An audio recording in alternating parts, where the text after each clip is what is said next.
You never were alone.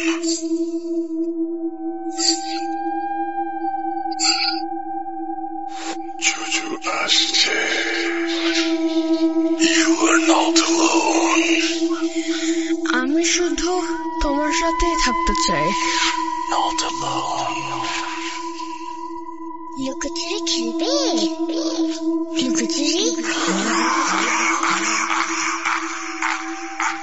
You will never be alone.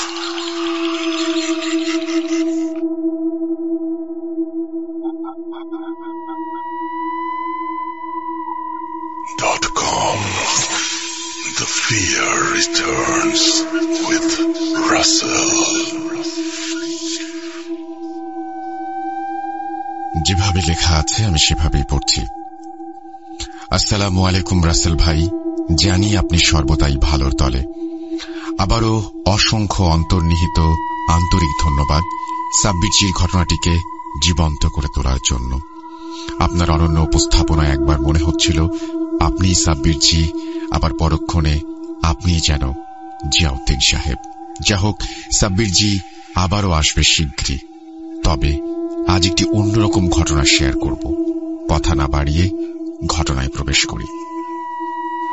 গত সপ্তাহের কথা, আমাদের কোম্পানির গাড়িটা একটু ডিস্টার্ব করায় আমরা একটা ট্যাক্সি নিয়ে বিহাদের দিকে একটি বিশেষ জায়গায় যাচ্ছিলাম কাজের জন্য।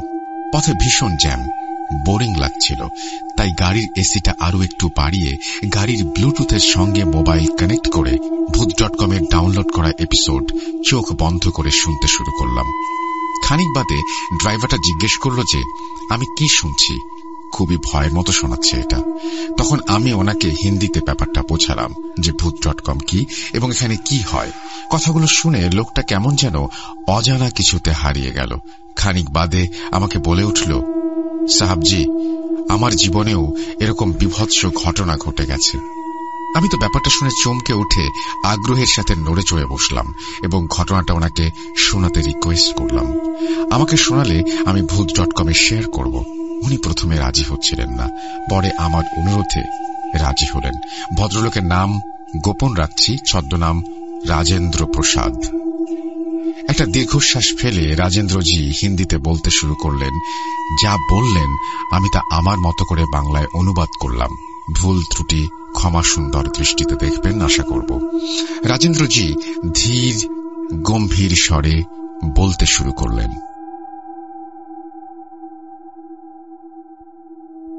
সেই রাতটা ছিল আমার জীবনের সবচেয়ে বড় অভিশপ্ত রাত। আমি শ্বশুর বাড়ি থেকে দিল্লি ফিরছিলাম। সঙ্গে আমার কাকাতো শ্যালক, ব্রিজেশ ও স্ত্রী মেথিলি ছিল। গাড়িটা বেশ কিছুক্ষণ চলার পর হঠাৎই নড়ে ওঠে। একি, গাড়িটা একটু নড়ছে মনে হচ্ছে, কিন্তু তা কি করে সম্ভব? তাহলে কি ভূমিকম্প হচ্ছে? আমি তাড়াতাড়ি ড্রাইভারের পাশের সিটে বসা আমার শ্যালক ব্রিজেশকে বিস্ময়ের সাথে জিজ্ঞেস করলাম। ব্রিজেশ ও ড্রাইভার আমার কথা শুনে একগাল হেসে ঠাট্টা করে বলে ওঠে। ড্রাইভারটি আসলে ব্রিজেশের বন্ধু ছিল, সদ্য বিয়ে হয়েছিল আমার, তাই কি মনে করবে এই ভেবে, মনের ভ্রম ভেবে ব্যাপারটা উড়িয়ে দিয়ে আবারও চুপ করে যাই। গাড়ি সবেগে ছুটে চলছে দিল্লির উদ্দেশ্যে। একটু তন্দ্রা মতো লাগছিল। হঠাৎই ড্রাইভার একটা সজোরে ব্রেক মারে। আমিও আমার স্ত্রী মিথিলি রীতিমতো হুমড়ি খেয়ে পেছনের সিট থেকে সোজা ব্রিজেশ ও ড্রাইভারের ঘাড়ে গিয়ে পড়ি। মিথিলি ভাইয়ের মাথার সাথে ঠোকা খেয়ে প্রচন্ড ব্যথা পেয়ে চেঁচিয়ে ওঠে।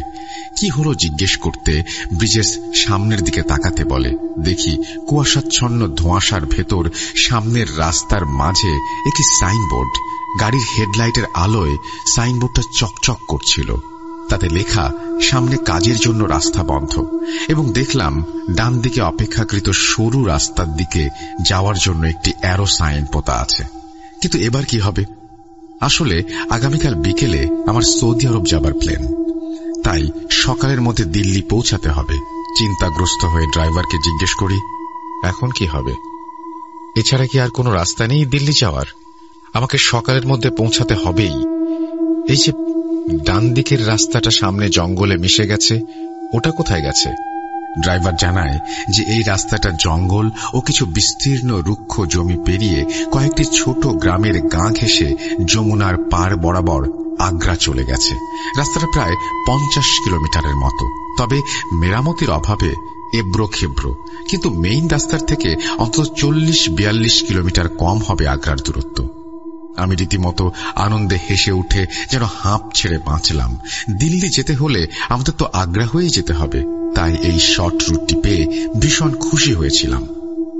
মিথিলি বড় রাস্তা ছেড়ে অন্ধকারের জঙ্গল রাস্তায় যেতে কিছুটা আপত্তি করছিল, আমার জন্য তবুও কিছু বলতে পারেনি। এমনিতেও তার মনটা ভীষণ খারাপ। এখনো বিয়ের সবে 3 মাস হয়েছে কি হয়নি, এরই মাঝে আমি বিদেশ চলে যাচ্ছি 2 বছরের জন্য। ড্রাইভার একটু ইতস্তত করে ডান দিকে গাড়িটা ঘোরাতেই হঠাৎই দেখে প্রায় হাত 10 দূরে একজন বয়স্ক মানুষ লণ্ঠন হাতে লাঠি ঠুকে ঠুকে ডান পায়ে খোঁড়াতে খোঁড়াতে আমাদের গাড়ির দিকে এগিয়ে আসছে। মুখটা আঁটোসাঁটো করে কালো চাদর মুড়ি দিয়ে ঢাকা, ঠিক করে দেখাও যাচ্ছে না। ব্রিজেস চোট্টর ভেবে ড্রাইভারকে বলল, সজোরে এক্সেলেটারে চাপ দিয়ে পাশ কাটিয়ে বেরিয়ে যাও, এবং আমাদেরকে তাড়াতাড়ি গাড়ির জানালার কাঁচ তুলে দিতে বলল। ব্যাপারটা হঠাৎই এমন আকস্মিকভাবে ঘটে যায় যে আমরা সবাই হকচকিয়ে যাই। গাড়িটা নিমেষে পিক আপ দিয়ে হুঁশ করে পাশ কাটিয়ে বেরিয়ে গেল। এই কয়েক মুহূর্তের মধ্যেই কাঁচ লাগাতে লাগাতে দূর থেকে হালকা শুনতে পেলাম বুড়োটা যেন ক্ষীণ গলায় বলছে, বাবুজি, ওই রাস্তায় যেও না, ওটা গোলক ধাঁধা। কথাগুলো আস্তে আস্তে অতল অন্ধকারে বুড়োটার ছায়ার সাথে ধীরে ধীরে মিশে যায়। সালটা সম্ভবত 1992। আজ থেকে প্রায় 30 বছর আগের কথা। অথচ আজও সেই ভয়ঙ্কর রোমহর্ষক বিভৎস রাত্রির কথা মনে পড়লে বুকটা কেঁপে ওঠে, বুকের ধরফরানিটা কয়েকশো গুণ বেড়ে যায়। গোয়ালিয়রের একটি মধ্যবিত্ত পরিবারের একমাত্র মেয়ে মিথিলির সাথে আমার বিয়ে হয়। তখন সবে তোড়জোড় চলছে বিদেশ আসার, তাই বাড়ি থেকে চাপ দিচ্ছিল বিয়ে করেই বিদেশ যেতে। সেই মতো তড়িঘড়ি করে বিয়ে ঠিক হয়, এবং বিয়ের ঠিক 3 মাস পর ভিসাও চলে আসে সৌদি আরবের।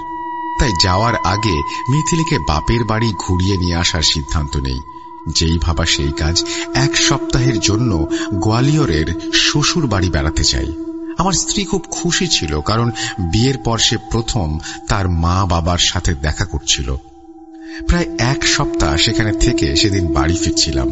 যাই হোক, আপনি হয়তো জানবেন যে গোয়ালিয়র থেকে দিল্লি পৌঁছাতে অনেক সময় লাগে, প্রায় 6-7 ঘন্টা। পরের দিন ফ্লাইট থাকার জন্য মিথিলি চাচাতো ভাইকে বলে সেই রাতে দিল্লি ফেরার জন্য একটি গাড়ির বন্দোবস্ত করাই।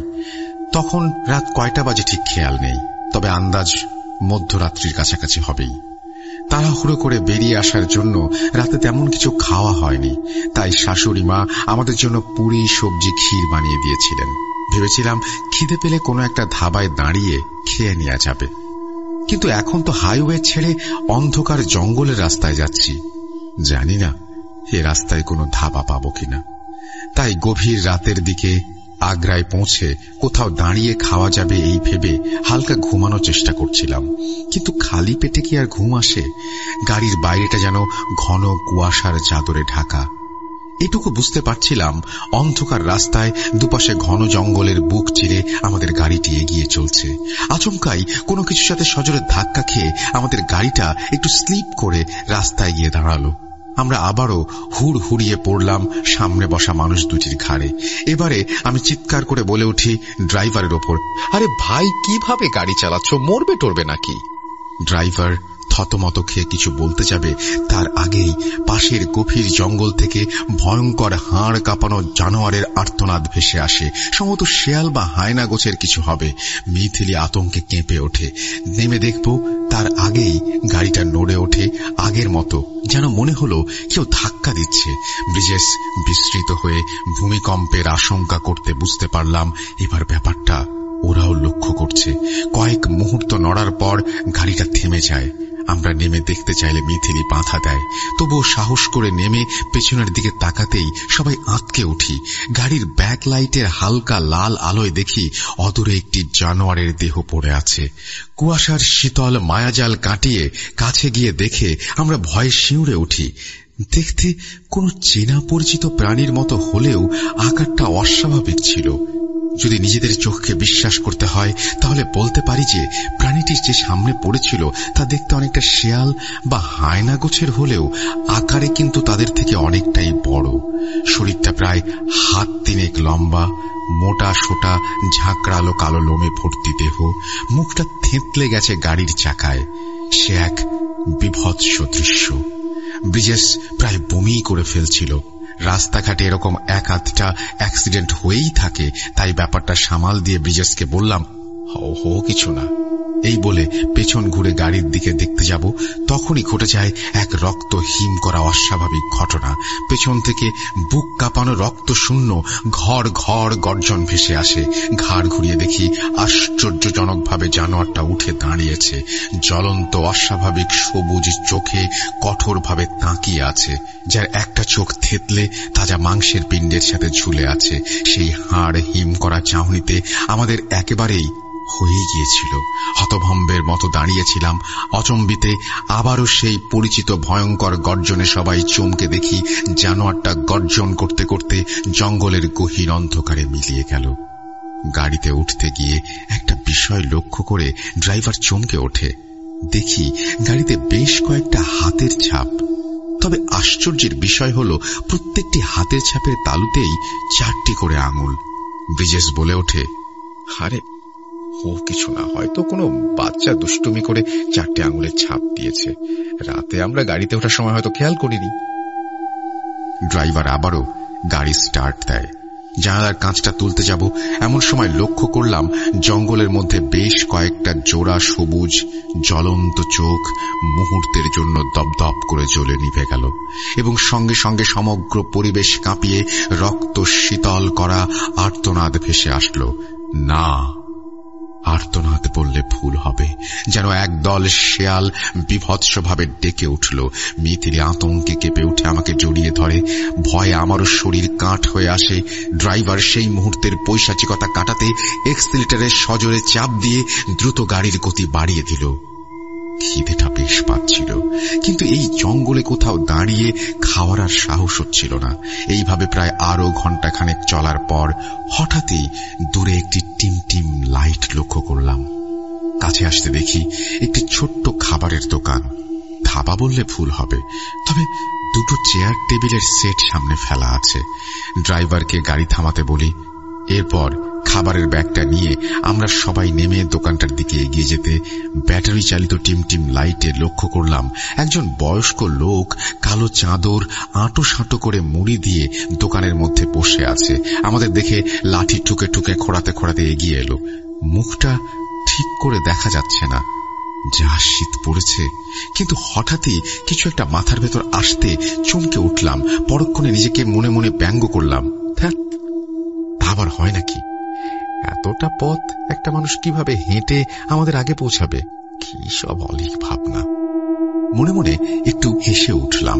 ব্রিজেস কিছু বলতে যাবে তার আগেই বুড়োটা খুক খুক করে কেশে ধীর অথচ গম্ভীর কণ্ঠে বলে উঠল, কি ব্যাপার বাবুজিরা, এত রাতে এই রাস্তায়? আপনাদের কি ভয় ডর নেই? আপনারা জানেন এই রাস্তায় কি আছে? আমি একরকম ওকে থামিয়ে বলে উঠি, ছাড়ুন সব কথা, এখন বলুন আপনার দোকানে কি কি খাবার পাওয়া যেতে পারে। বুড়ো কয়েক মুহূর্ত থমকে জানায়, এই মুহূর্তে সমস্ত খাবার শেষ, শুধুমাত্র বিস্কিট, জল আর কয়েকটা ডিম সেদ্ধ আছে। আমরা কয়েকটা ডিম সেদ্ধ ও 1 জগ জল দিতে বলে শাশুড়ি মায়ের দেয়া খাবারটা থলি থেকে বের করে টেবিলের উপরে পাতলাম। সবেমাত্র 1 টুকরো পুরি ও সবজি মুখে তুলেছি, এমন সময় হঠাৎই দেখলাম রাস্তার পাশে দাঁড়িয়ে থাকা আমাদের গাড়িটা আগের মতো আবারও আচমকা নড়ে উঠল। উঠে দেখতে যাব, কিন্তু তার আগেই লক্ষ্য করলাম গাড়ির আড়ালে নিকষ অন্ধকারের ভেতর কয়েক জোড়া জ্বলন্ত সবুজ চোখ আস্তে আস্তে বেরিয়ে এলো। সেই অন্ধকারের মধ্যেও ছায়ামূর্তিগুলোকে চিনতে আমাদের অসুবিধে হল না। বিভৎস কালো, লোমশ কিন্তু দীর্ঘদেহী কয়েকটা শেয়াল গোছের সেই পরিচিত প্রাণী। ধীরে ধীরে যতই তাদের মুখগুলো টিমটিমে আলোয় পরিষ্কার হতে লাগলো, ততই সেই মুখে হিংস্রতার ছাপ স্পষ্ট হতে লাগলো। সবকটা প্রাণীর দাঁত অন্ধকারে মতির মতন চকচক করছিল। এর মাঝে তাদের মধ্যে একটিকে দেখে আমি, ব্রিজেস ও ড্রাইভার আঁতকে উঠি। মেয়েথেলি ভয়ে কয়েক মুহূর্তের জন্য কেঁপে ওঠে। ড্রাইভার আতঙ্কিত স্বরে বলে ওঠে, আরে এটা তো সেই প্রাণীটা যাকে আমরা চাপা দিয়েছিলাম এবং তারপরও অদ্ভুতভাবে ভিজে জঙ্গলে চলে গিয়েছিল। কিন্তু এত দূরে এলো কিভাবে? থ্যাতলানো মুখটা পাশে জ্বলন্ত সবুজ, ঝুলন্ত চোখটা মাংস পিণ্ডের সাথে বিভৎস লাগছিল। তাকানোই যায় না। এদিকে একটি অপ্রত্যাশিত ঘটনায় জন্তুগুলো আচমকা যেন চমকে গিয়ে থমকে যায়। আমরা মুহূর্তের আকস্মিকতায় হতবাক হয়ে যাই। দেখি মেয়েদেরই হঠাৎই মন্ত্রমুগ্ধের মতো ভয় ডর কাটিয়ে মায়া জড়ানোর স্বরে তাদেরকে ডেকে কয়েকটা পুরি নিয়ে এগিয়ে যাবে। ঠিক তার আগেই বুড়ো লোকটা ছুটে এসে মেয়েদেরকে বাধা দিয়ে ভীত সন্ত্রস্ত কণ্ঠে চেঁচিয়ে বলে ওঠে, এ কি করছেন মাইজি? ওরা সাক্ষাৎ শয়তান, এরকম ওদের দিকে যাবেন না, গেলে ওরা ছিঁড়ে খাবে আপনাকে। কিন্তু ওরা আপনাদের গন্ধ পেল কিভাবে? কি ব্যাপার, আমাকে খুলে বলুন। এদিকে মুহূর্তের জন্য চুপ করে দাঁড়িয়ে থাকা জানোয়ারগুলো আবারও ভয়ঙ্কর ঘর ঘর যান্ত্রব শব্দে গর্জন করে ওঠে। পরক্ষণেই দেখি বুড়োটা তাদের দিকে ঘুরে এক পা এগিয়ে অস্বাভাবিক একটা গর্জন করে ওঠে। বিভৎস জানোয়ারগুলো হঠাৎই শেয়ালের ন্যায় আর্তনাদ করে এক পা করে পিছিয়ে অন্ধকার জঙ্গলে হারিয়ে যায়। আমরা হতবাক হয়ে থম মেরে যাই। হুঁশটা ফেরে রুক্ষ সূক্ষ্ম গম্ভীর কণ্ঠস্বরে বুড়ো আবারও জিজ্ঞেস করে যে এই অতিকায় শেয়ালরূপী জানোয়ারগুলোকে আমরা কোথায় দেখেছি এর আগে এবং ঠিক কি কি ঘটেছে। ব্রিজেস ব্যঙ্গ করে ব্যাপারটা উড়িয়ে দিতে যাবে, তার আগেই তাকে থামিয়ে দিয়ে সেই রাতে তখনও পর্যন্ত আমাদের সাথে ঘটে যাওয়া সমস্ত রোমহর্ষক ঘটনা খুলে বলি। সেই প্রথমবারের মতো বুড়োটা বিস্ময়ে আঁতকে উঠতেই মুখ থেকে চাদরটা সরে যায়। সঙ্গে সঙ্গে মেয়েথেলি ভয়ে চিৎকার দিয়ে ওঠে। শির দ্বারা দিয়ে স্রোত বয়ে যায় রক্তের। দেখি বুড়োটার এক পাশের চেহারা যেন কেউ থাবড়ে দিয়েছে, ছিঁড়ে দিয়েছে, ফলে একটি চোখের মণি বিভৎসভাবে বেরিয়ে আছে। বুড়োটা অভয় দিয়ে বলল, এরা কোনো সাধারণ জন্তু নয়, সাক্ষাৎ নরকের পিশাচ। এরাই একদিন আমাকে ঘিরে আমার এই অবস্থা করেছে।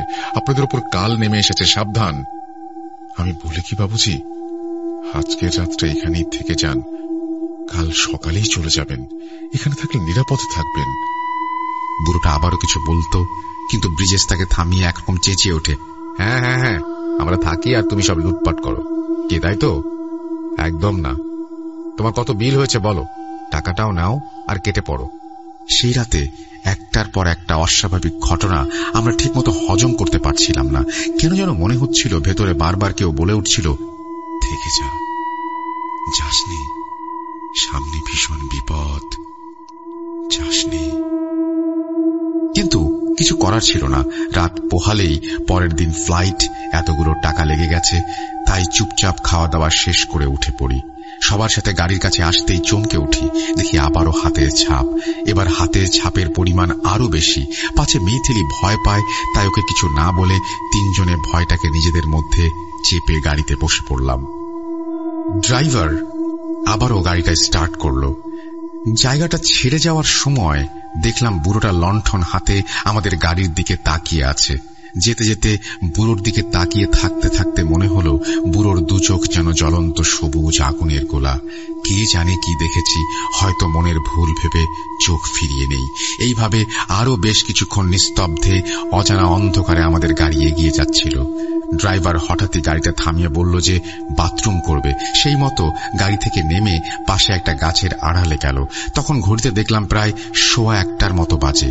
গাড়ি স্থির, হেডলাইটের আলোয় যতদূর দেখা যায় শুধুই ভাঙাচোরা কালো পিচের রাস্তা। তার দুপাশে চেনা অচেনা ছোট বড় গাছের সারি মাথা নুইয়ে দাঁড়িয়ে আছে। আমরা সবাই চুপচাপ গাড়ির মধ্যে আছি। মিনিট খানেক যেতে না যেতেই হঠাৎই একটা বিভৎস চিৎকারে আমাদের গায়ের লোম খাড়া হয়ে গেল। শরীরটা ভয়ে শিরশিরিয়ে উঠল। সবাই শুনতে পাই ড্রাইভারের করুণ আর্তনাদ, সেই সঙ্গে ঘর ঘর যান্ত্রক গর্জন ও শিয়ালের বিভৎস ডাক সমগ্র পরিবেশটাকে কাঁপিয়ে তুলছিল। এতটাই ভয় চেপে বসেছিল যে কয়েক মুহূর্ত সবাই হতভম্ব হয়ে যায়। কারোর নেমে দেখার সাহসটুকুও ছিল না। তবুও ব্রিজেস সাহস করে নামলো, সেই সঙ্গে আমিও নামলাম। মিথিলি ভেতরেই বসে আতঙ্কে কাঁপছিল। গাছটার কাছে যেতে না যেতেই যা দেখি তা দেখার জন্য আমরা কেউ প্রস্তুত ছিলাম না। শরীরে রক্ত হিম হয়ে আসছিল। কোথায় ড্রাইভার? ওখানে কোনো ড্রাইভারই ছিল না। হেডলাইটের আভা যতটুকু পড়ে আছে তাতে দেখলাম সমগ্র জায়গায় লতা পাতা ঝোপঝাড় ধস্তাধস্তিতে দুমড়ে মুচড়ে গেছে। তখনও কয়েকটা পাতা গা বেয়ে টপ টপ করে তাজা রক্ত পড়ছিল। আমাদের আর বুঝতে বাকি ছিল না ঠিক কি কি পৈশাচিকতার শিকার হয়েছে ড্রাইভার। তবুও সাহস করে দুজনের এক পা জঙ্গলের দিকে বাড়াবো ওকে খুঁজতে। পরক্ষণে হাড় হিম করা সেই আর্তনাদ ও শেয়ালের ডাক ভেসে আসে জঙ্গলের গভীর থেকে। ব্রিজেস খপ করে হাতটা ধরে কাঁপতে কাঁপতে বলে, আমাদের মনে হয় আর যাওয়া ঠিক হবে না দাদা। ওর অদৃষ্টে যা ছিল তা ঘটে গেছে। এখন নিজেদের প্রাণ বাঁচাতে হলে যত তাড়াতাড়ি সম্ভব এই জায়গা ছেড়ে চলে যাওয়া উচিত। চলুন, আর দেরি করা ঠিক হবে না। এই বলে আমাকে একরকম টেনে গাড়ির কাছে আনে। বুকটা তখনও ইঞ্জিনের গতিতে ধড়ফড় করছিল। মাথার মধ্যে আতঙ্কের হাতুড়ি যেন বারংবার আঘাত করছিল। কয়েক মুহূর্তের মধ্যে যে পৈশাচিকতা আমাদের সামনে ঘটে গেল তা তখনও বিশ্বাস করতে পারছিলাম না। মিথিলি সবটা শুনে প্রায় অজ্ঞান হয়ে যায়। আমি গিয়ে ড্রাইভারের সিটে বসলাম। খুব কষ্ট হচ্ছিল ড্রাইভারটার মর্মান্তিকতার জন্য, কিন্তু এই মুহূর্তে আমাদের বিভীষিকাময় পরিস্থিতি থেকে বাঁচতে হলে যত দ্রুত সম্ভব এলাকাটা ছাড়তে হবে। তাই ব্রিজেসকে পেছনে মিথিলির কাছে বসতে বলে আমি গাড়ি স্টার্ট দিয়ে সজোরে এক্সিলারেটরে চাপ দিলাম। মুহূর্তেই গাড়ি ঝড়ের গতি নিল।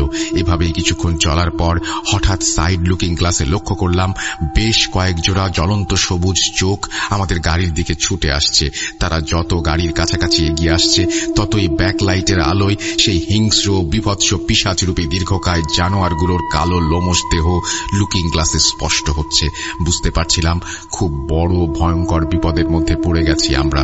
তখন অনুভব করছিলাম হয়তো যদি বুড়োটার কাছে যেতাম তাহলে ড্রাইভারটা এখনো বেঁচে থাকত, কিন্তু এখন কিছু করার নেই, সব শেষ। আমি ব্রিজেসকে বললাম ও যেন শক্ত হয়ে মিথিলিকে ধরে বসে। এরপর ভগবানের নাম করে আরো জোরে এক্সিলারেটরে চাপ দিলাম।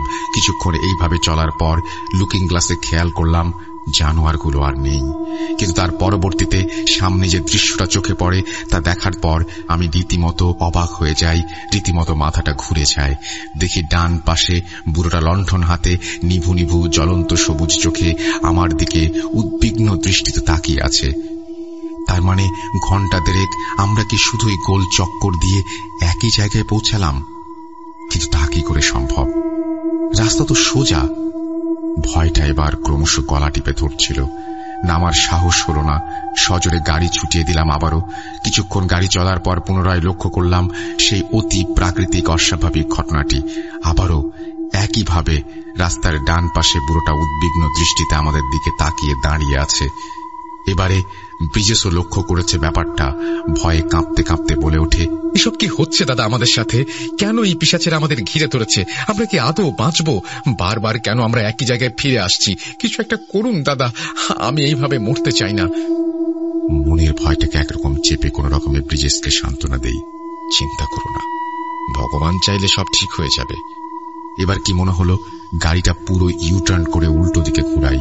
এইভাবে উল্টো দিকে বেশ কিছুক্ষণ চলার পর হঠাৎই অদূরে লক্ষ্য করি ওই ভয়ঙ্কর জন্তুগুলো রাস্তা ঘিরে দাঁড়িয়ে আছে। গাড়ি যতই ওদের নিকটে যাচ্ছে ওদের হিংস্র দাঁতগুলো ততই স্পষ্ট হচ্ছে। জ্বলন্ত চোখগুলোর আলো এতই তীব্র যে তাকানো যাচ্ছে না। মনে যতটুকু সাহস অবশিষ্ট ছিল তা একত্রিত করে সজোরে গাড়ি ছুটিয়ে দেই। গাড়ি তখন প্রায় 120-এর গতিতে ছুটছে। ওই হিংস্র পিশাচগুলোর কয়েকটিকে সজোরে ধাক্কা মেরে বেরিয়ে যায়। এই ঝাঁকুনিতে মিথিলি উঠে পড়ে। ব্রিজেস সঙ্গে সঙ্গে তাকে শান্ত হতে বলে, কিছু না কিছু না, খারাপ রাস্তা, বড় একটা গর্ততে চাকা পড়েছিল তাই ঝাঁকুনি হয়েছে গাড়িতে। এই বলে মিথিলিকে আবারও ঘুমাতে বলে। কয়েক মুহূর্ত যাবার পর আশ্চর্যজনকভাবে এবার লক্ষ্য করলাম বুড়োটা ডান দিকের পরিবর্তে বাম দিকে দাঁড়িয়ে আছে। তার মানে গাড়িটা ঘুরিয়ে ইউটার্ন নিয়ে কোনো লাভ হয়নি।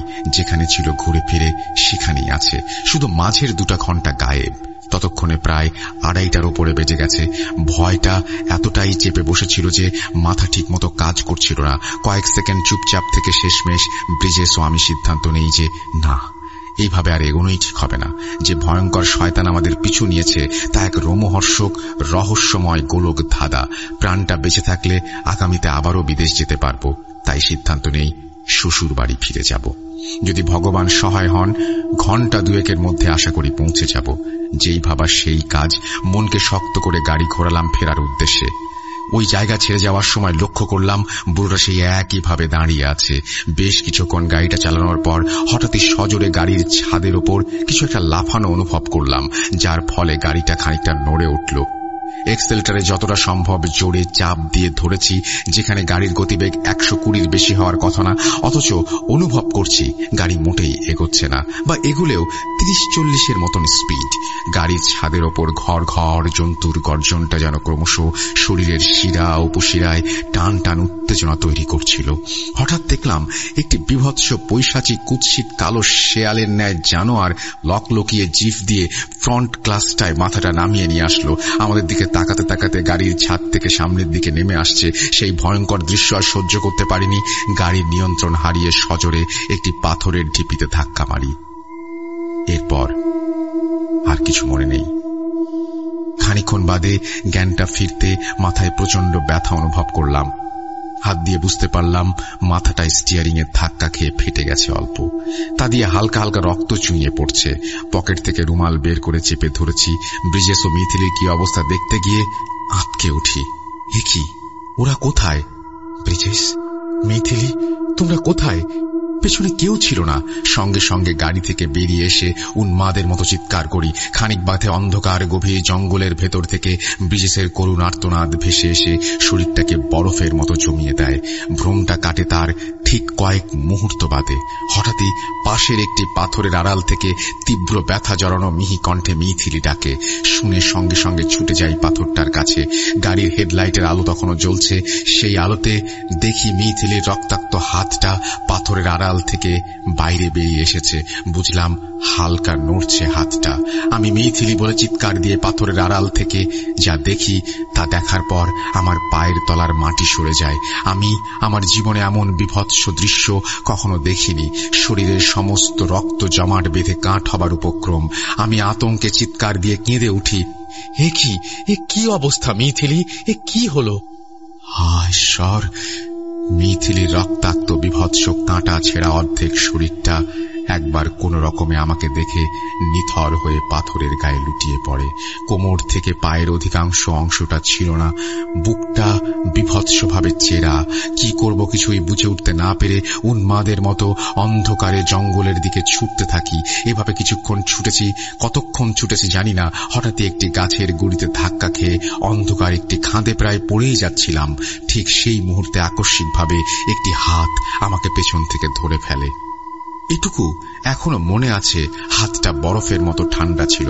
পেছনে ফিরে অস্পষ্ট অন্ধকারে কেবলমাত্র চাদরের ভাঁজে ঢাকা মৃদু জ্বলন্ত সবুজ চোখটিকে দেখতে পেয়েছিলাম।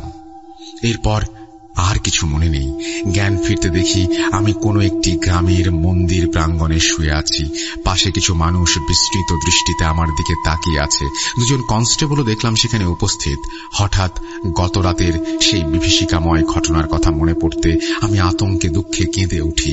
আমাকে শান্ত হতে বলে একজন মোড়ল গোছের মানুষ বলে উঠলেন, কেঁদো না বাবুজি, যা হবার হয়ে গেছে।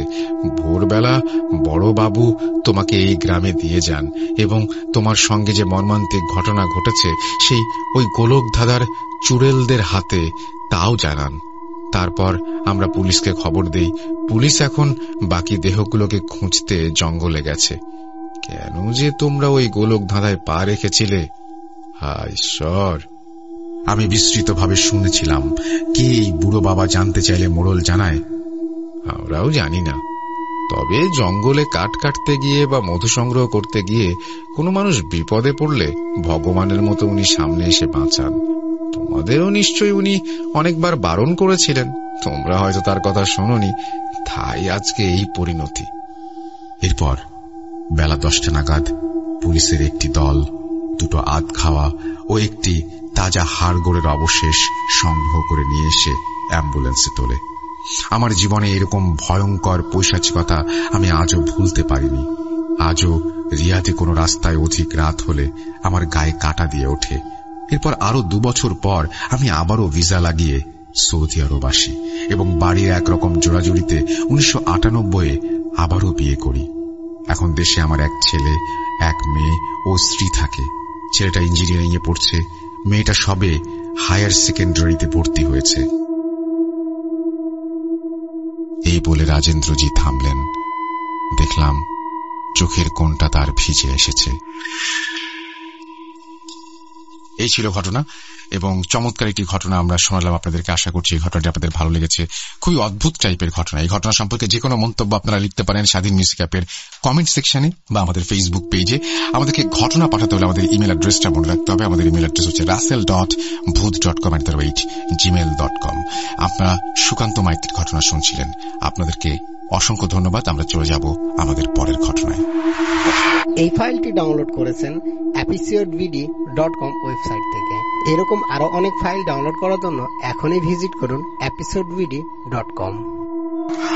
তুমি লুকা, আমি ঠিকই তোমাকে খুঁজে পাবো।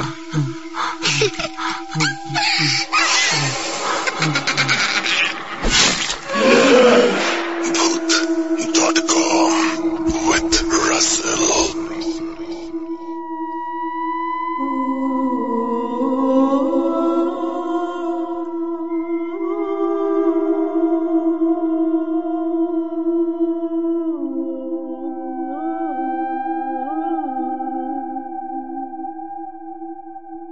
Welcome back. আশা করছি আপনাদের ভালো লেগেছে প্রথম ঘটনাটি। এটা চমৎকার একটা জার্নির ঘটনা এবং প্রতিটা মুহূর্তই খুব টান টান উত্তেজনাপূর্ণ ছিল। দেখি আপনারা কমেন্টে কি বলেছেন। শিপন আমাদের সাথে আছেন, শিপন হুসাইন। প্রথম ঘটনাটা সত্যি অনেক ভয়ের ছিল, ভয়ে কমেন্ট করতেও পারছি না। ওকে, এরপরে আমাদের লিখেছেন তন্ময়, সুকান্ত মাইতির স্টোরি বেস্ট ছিল। এমডি রাসেল মোল্লা আর এম লিখেছেন, ভাইয়া আপনার সাথে ঘটে যাওয়া কোনো স্টোরি থাকলে প্লিজ শেয়ার করবেন। আমি অনেকবার শেয়ার করেছি, আমার সাথে আসলে খুব বেশি ঘটনা যে ঘটেছে এমন তো না, বাট আমি শেয়ার করেছি।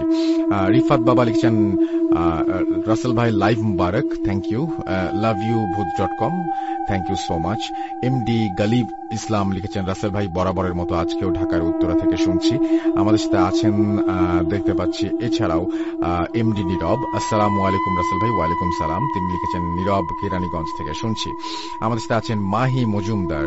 আজকে নেটওয়ার্কের অবস্থা ভালো না তাই বলতে চাচ্ছেন আপনি, কিন্তু আমি কিন্তু আজকে একটু আগে আমার নিজেরটাও চেক করলাম, সবকিছু ঠিকঠাক আছে। আমাদের সাথে আছেন দেখতে পাচ্ছি প্রিন্স বিপ্লব। হাই ভাইয়া, আমি বিপ্লব কুড়িগ্রাম থেকে শুনছি। থ্যাংক ইউ সো মাচ আমাদের সঙ্গে থাকার জন্য, আমাদেরকে শোনার জন্য। উৎসব খন্দকার আছেন এবং তিনি বলছেন রাজশাহী থেকে শুনছেন তিনি। আব্দুর রহমান আমাদের সাথে আছেন।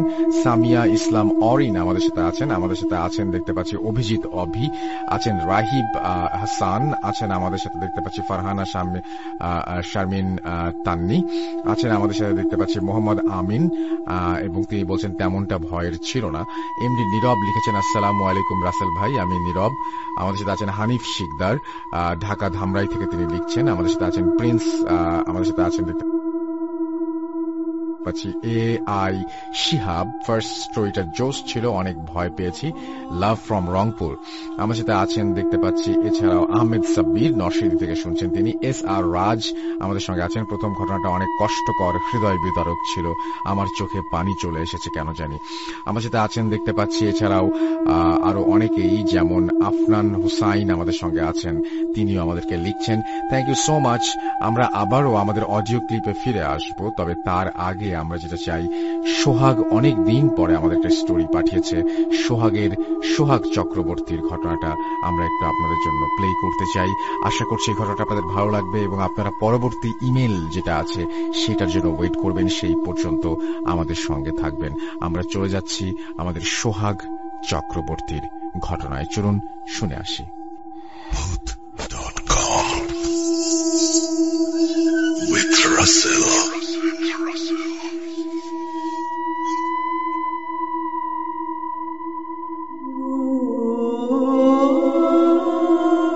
মাছ দিবি নাকি জান দিবি, কোনটা দিবি বল বল, বলছিলেন রফিকুল ভাই। হ্যালো লিসেনার, কেমন আছেন আপনারা সবাই? আমি সোহাগ চক্রবর্তী যশোর থেকে অনেকদিন পর আপনাদের জন্য ভয়ানক একটি স্টোরি নিয়ে হাজির হয়েছি। আশা করছি এই স্টোরিটি আপনাদের অনেক বেশি পছন্দ হবে। আর রাসেল ভাই যেহেতু সবসময় ভালোর দলেই থাকেন, সো রাসেল ভাই কেমন আছেন এটি আর নতুন করে জানতে চাইছি না। চলুন শুরু করি আমাদের আজকের ঘটনাটি। বেশ কিছুদিন আগের কথা, আমি আমার গাড়িটি যশোরের একটি সার্ভিসিং সেন্টারে সার্ভিসিং করাতে দিয়েছি। অনেক সময় লেগে যাওয়ার কারণে ভাবলাম যাই পাশের একটু চার দোকানে বসে চাটা খাই, এভাবে সময়টাও পার হয়। ভূত.com-এ আপনার কোনো ঘটনাও পাওয়া যায় না, থাকেন কোথায় আপনি? আমি উত্তর দিতে যাব, তখন হঠাৎ আমার পাশে মধ্যবয়স্ক একজন ভদ্রলোক বসেছিলেন। উনি তৎক্ষণাৎ আমাদের কাছে প্রশ্ন করলেন, তোমরাও ভূত.com শোনো? ওনার এই প্রশ্নতে আমরা দুইজনেই বেশ একটু অবাক হলাম, কারণ ওনার বয়সের যে রেঞ্জটা সেটা 50 থেকে 55। উনিও ভূত.com শোনেন, শুনে আমাদের অনেক ভালো লাগছিল। যাই হোক, ভূত.com নিয়ে ওনার সাথে আমাদের বিভিন্ন কথোপকথন শুরু হয়ে গেল। কয়েক কাপ চাও অলরেডি আমাদের খাওয়া হয়ে গেল। এক পর্যায়ে উনি আমাদের বললেন যে ওনার ছোট ছেলে সে নিয়মিত ভূত.com শোনে এবং এর সুবাদে ওনারও ভূত.com অনেক পছন্দের একটি প্রোগ্রাম হয়ে গেছে। শুনে আমাদের অনেক ভালো লাগছিল। কথায় কথায় ওনাদের সাথে আমাদের অনেকটা সময় পার হয়ে যায়। আমরা ওনার কাছে জানতে চাই যে আসলে উনি কি করেন বা কোথায় থাকেন। এক পর্যায়ে আমরা জানতে পারি উনি পেশায় ট্রাক চালক। উনি মাছবাহী ট্রাক বিভিন্ন এলাকা থেকে চালিয়ে ঢাকায় নিয়ে যান, এটি ওনার পেশা। ওনার এই পেশায় উনি আছেন প্রায় দীর্ঘ 15-16 বছর। আমরা কৌতূহলবশত ওনাকে প্রশ্ন করেই বসলাম, যেহেতু আপনি লঙে লঙে অনেক দূরে যাতায়াত করেন এবং রাত্রেও আপনাকে গাড়ি চালাতে হয়, সো প্যারানরমাল বা ভৌতিক কোনো কিছু আপনার সাথে কখনো ঘটেছে কিনা? উনি প্রথমে আমাদের তেমন একটা স্বীকার না করলেও এক পর্যায়ে উনি বলেন যে ওনার লাইফের সব থেকে ভয়াবহ একটি ঘটনা আছে, যেটি উনি তেমন ভাবে কারোর সাথে শেয়ার করতে চান না। আমরা অনেক পীড়াপিড়ির কারণে উনি কোনোভাবেই আমাদের সাথে আর এড়িয়ে যেতে পারলেন না। এক পর্যায়ে উনি বললেন যে আচ্ছা ঠিক আছে, স্টোরিটি আমি বলবো। আমরা আবার 3 কাপ চায়ের অর্ডার দিলাম। চায়ে চুমুক দিতে দিতে উনি আমাদের ঘটনা বলা শুরু করলেন। ঘটনাটি 2017 সালের ডিসেম্বর মাসের কোনো একদিনের ঘটনা। বাইরে বেশ ঠান্ডা। উনি সন্ধ্যার দিকে ওনার গাড়িতে মাছ লোড করে উনি এবং ওনার সাথে হেল্পার দুইজন ঢাকার উদ্দেশ্যে রওনা করেন। গাড়ি মাগুরা থেকে 10-12 কিংবা 15 কিলোমিটার সামনে এসে, তখন পদ্মা সেতু ছিল না, সো দৌলতদিয়া ফেরিঘাট দিয়ে এই গাড়ি নিয়ে ওনারা পার হয়ে আসতেন। তো মাগুরা থেকে 10-12 কিলোমিটার সামনে এসে হঠাৎ ওনাদের গাড়ির বাম পাশের পিছনের একটি চাকা বাস্ট হয়ে যায়।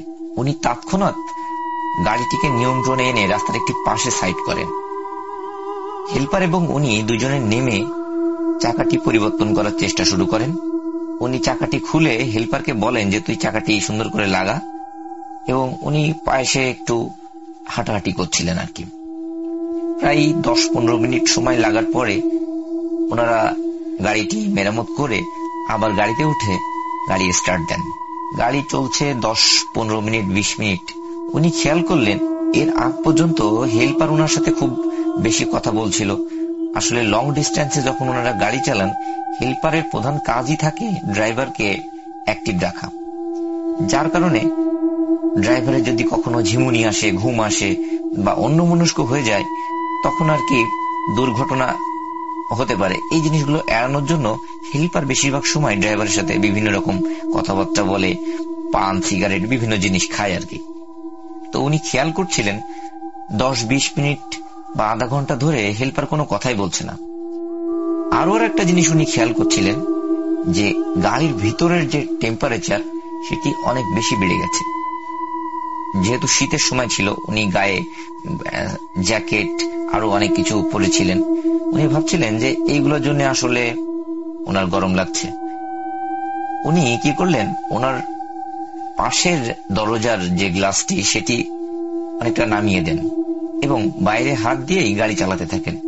উনি তখন খেয়াল করলেন বাইরের আবহাওয়া অনেক ঠান্ডা, কিন্তু গাড়ির ভিতরের টেম্পারেচার অনেক গরম। উনি বিভিন্ন সময় হেল্পারকে নানা কথা বলছেন এবং বিভিন্ন প্রশ্ন করছেন, কিন্তু দেখেন হেল্পারের পক্ষ থেকে কোনো রেসপন্স আসছে না। উনি তখন গাড়ির ভিতরের লাইটটি জ্বালিয়ে দেন এবং গাড়ি আস্তে আস্তে ড্রাইভ করা শুরু করেন। তো উনি খেয়াল করে দেখেন যে হেল্পার এক কোণে খুব গুটিসুটি মেরে বসে আছে এবং কোনো কথাই বলছে না, উনি যাই বলেন না কেন। হঠাৎ হেল্পার বলল, ওস্তাদ আমি একটু ছাদে যাব। বলেই হেল্পারের পাশের জানালার গ্লাসটি নামিয়ে ওখান থেকে পা দিয়ে ছাদের উপরে উঠে যায়।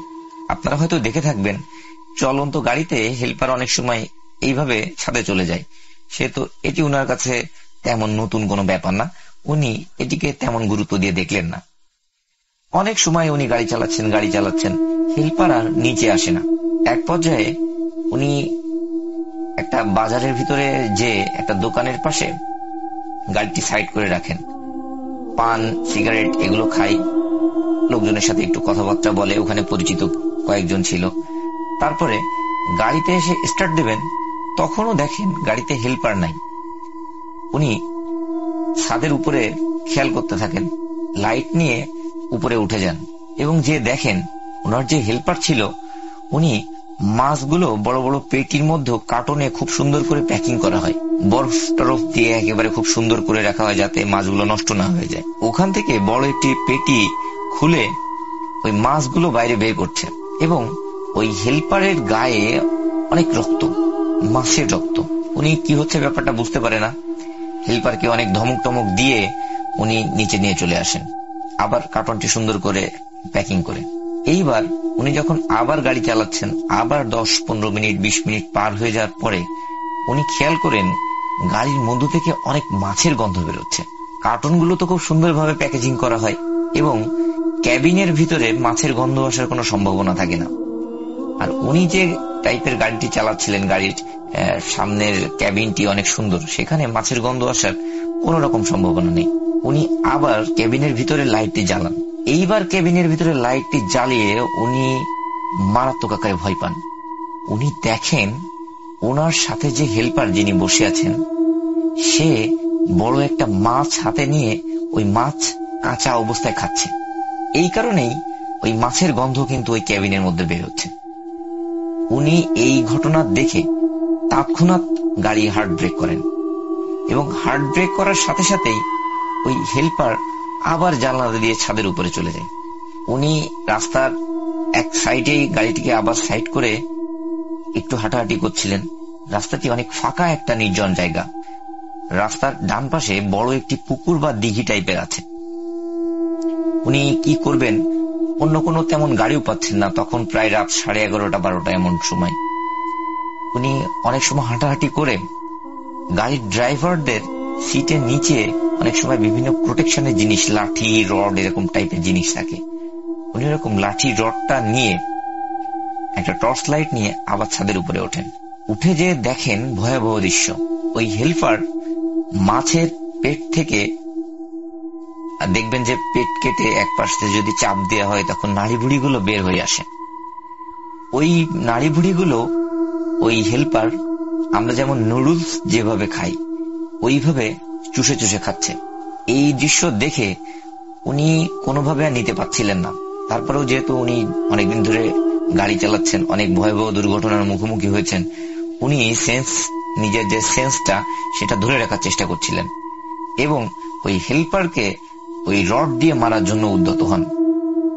এক পর্যায়ে উনি বাড়ি মারবেন এমন একটা পরিস্থিতিতে চলে যান যে আসলে এই পরিস্থিতি থেকে বাঁচার ওনার কোনো ওয়ে নাই, ওইটা উনি মনে করছেন।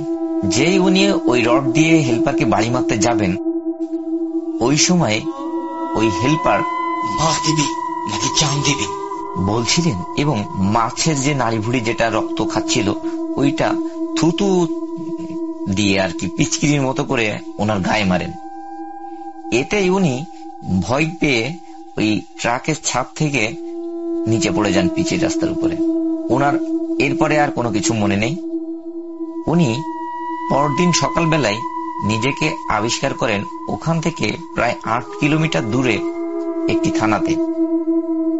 উনি জ্ঞান ফেরার পরে দেখেন উনি থানার বারান্দাতে শুয়ে আছেন এবং ওনার মাছের পিকআপটি থানাতে আছে এবং সেখানে ওনার হেল্পারও বসে আছে।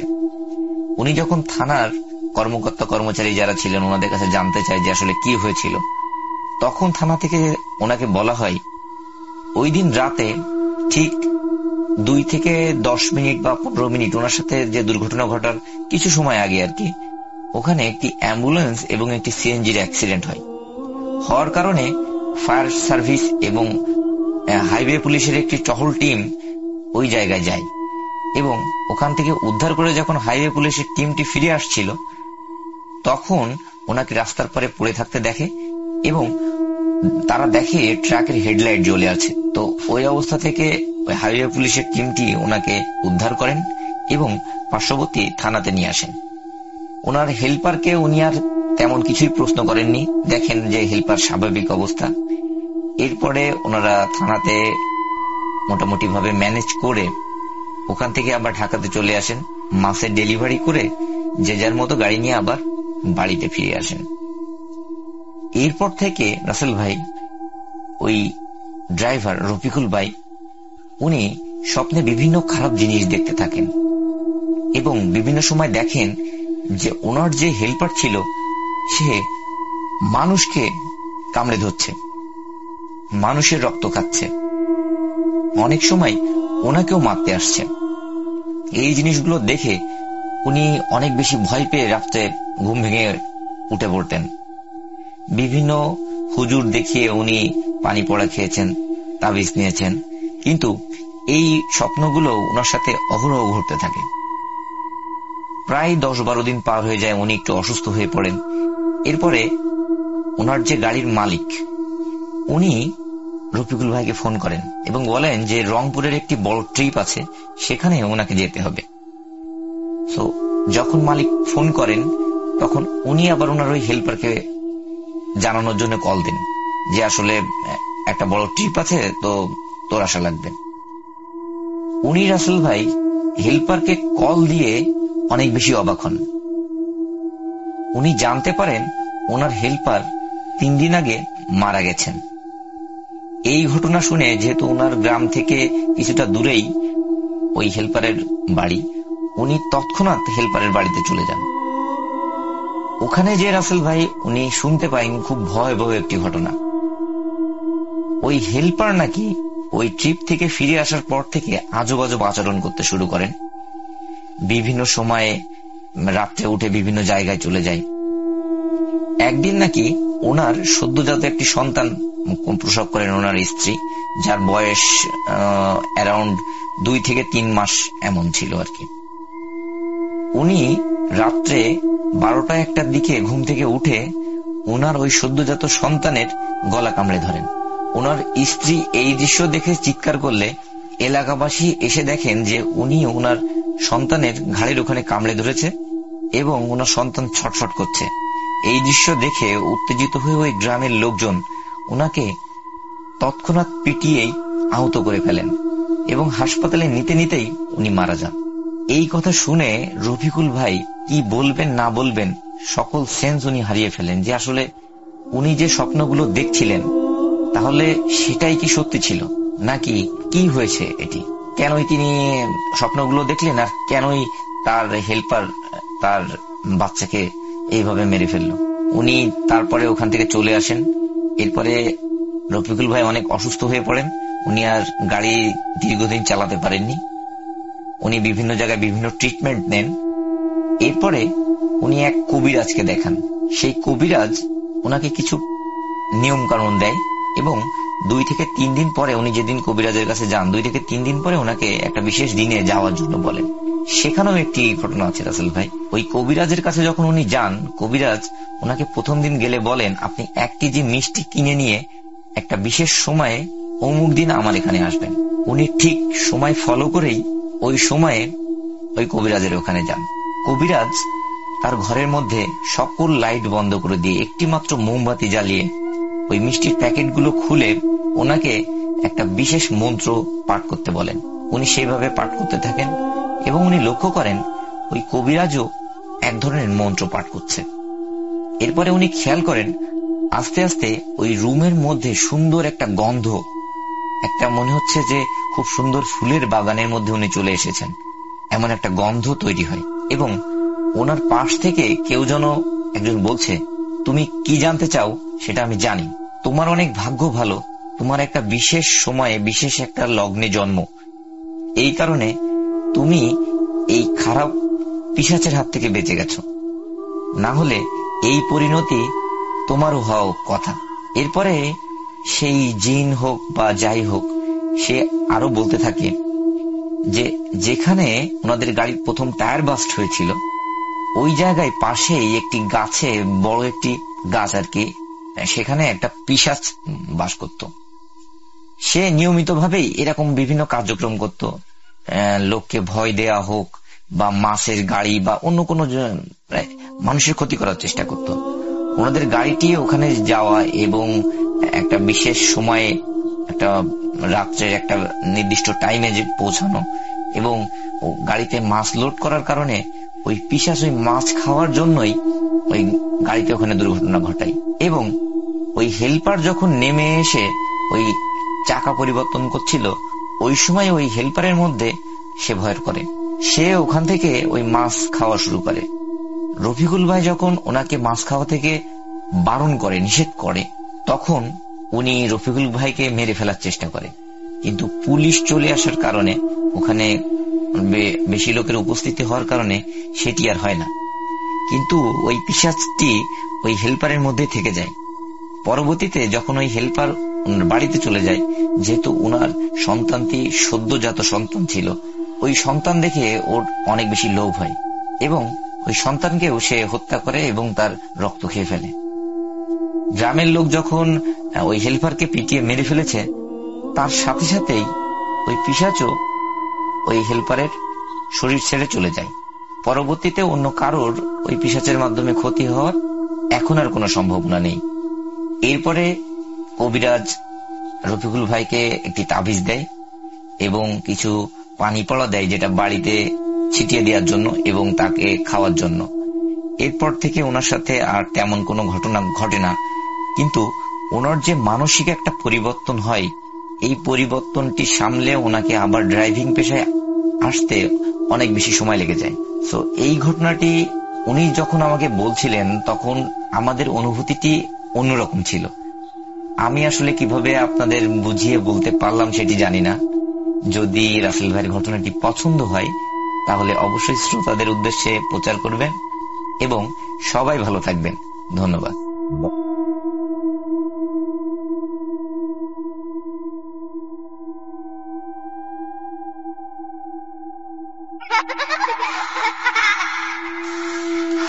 তুমি লুকা, আমি ঠিকই তোমাকে খুঁজে পাবো।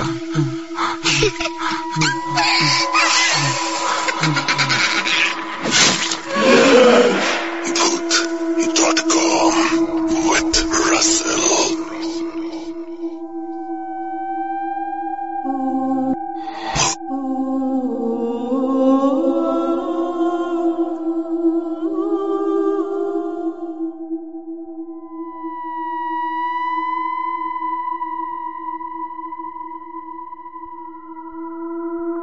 আরো একবার আপনাদের সবাইকে স্বাগত জানাচ্ছি আমি রাসেল। আশা করছি সবাই ভালো আছেন এবং ভালোর দলে আছেন। আমিও আছি ভালো, আলহামদুলিল্লাহ এখনো পর্যন্ত। আশা করছি আপনাদের সাথে বাকি সময়টা আমাদের খুব চমৎকার কাটবে। এখনো পর্যন্ত অনেক কমেন্ট দেখতে পাচ্ছি আমাদের এখানে আছে এবং সবাই লিখছেন আমাদেরকে। আমাদের আজকে কমেন্ট 12,020টি এখন পর্যন্ত। আমি দেখতে পাচ্ছি যে আমাদের এইখানে যারা লিখছেন, শিপন হুসাইন লিখছেন, পরপর দুইটা ঘটনা অনেক ভয়ের ছিল। আমি এটাই বললাম, সোহাগের স্টোরি মানে কিন্তু ইট ইজ অলওয়েজ ডিফারেন্ট। আমাদের সাথে হানিফ শিকদার আছেন, ঢাকা ধামরাই গাংমুটিয়া ইউনিয়নের দক্ষিণ হাতকড়া গ্রাম থেকে তিনি শুনছেন। এসআর রাজ, অনেকদিন পর কমেন্ট করলাম ভাই, কমেন্ট পড়লে ভালো হতো। রাজশাহী থেকে লিখছেন, আমাদের সাথে আছেন দেখতে পাচ্ছি। এছাড়াও এমডি ফয়সাল, তিনি কেরানীগঞ্জ থেকে শুনছেন। আমাদের সঙ্গে আছেন সুমন আহমেদ। আসসালামু আলাইকুম রাসেল ভাই, আমি কিবোর্ডিস্ট সুমন আহমেদ, বরাবরের মতো জুরাইন রেলগেট যাত্রাবাড়ি থেকে শুনছি। আমাদের সাথে আছেন দেখতে পাচ্ছি আফরান চৌধুরী, প্রথমবার লাইভ শুনছি, আমি ছাদে বসে অঙ্ক করছি এবং ভূত.com শুনছি। আফরান গাজীপুর থেকে শুনছেন আমাদেরকে। এমডি নীরব আমাদের সাথে আছেন। আব্দুল আজিম পাবনা থেকে শুনছেন আমাদেরকে। গালিব শুনছেন আমাদেরকে শুনছেন। সাদমান রায়হান আমাদের সাথে আছেন দেখতে পাচ্ছি। সুমন আহমেদ আমাদের সাথে আছেন দেখতে পাচ্ছি। আরো অনেকেই থ্যাংক ইউ ভেরি মাচ যারা আমাদের সঙ্গে আছেন এবং আমাদেরকে শুনছেন। আপনাদের সবাইকে অসংখ্য ধন্যবাদ। আমি দেরি না করে এখন সরাসরি আবারও ঘটনায় চলে যাব। তার আগে বলি, আমাদের ইমেল অ্যাড্রেস হচ্ছে russell.booth.com@gmail.com। আপনার নাম, ঠিকানা এবং ফোন নাম্বার সহ আপনার জীবনে ঘটে যাওয়া বা আপনার জানা সেরা ঘটনা লিখে পাঠিয়ে দিন আমাদের কাছে। ঘটনার শুরুতে অবশ্যই উল্লেখ করুন যে ঘটনাটি আপনি স্টুডিওতে এসে শেয়ার করতে চান নাকি আপনি চান আপনার ঘটনা আমরা পড়ে শুনে। আমাদের ইমেল অ্যাড্রেস তো বললামই। আমাদের ফেসবুক পেজ হচ্ছে www.facebook.com/russell.স্বাধীন। আমরা চলে যাব আমাদের পরবর্তী ঘটনায়। ঘড়িতে সময় রাত 12:58। আরো একটি ইমেল পড়ে শোনাচ্ছি আমি।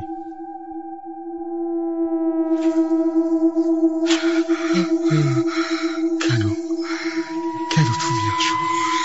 আমি শুধু তোমার সাথে থাকতে চাই। কিভাবে সম্ভব? মৃতদের এই পৃথিবীতে থাকতে নেই। তুমি চলে যাও প্লিজ, চলে যাও। সবটাই কি ইলুশন, নাকি অন্য জগতের কেউ কখনো হাজির হয়ে যায় চোখের পলকে? Booth.com with Russell.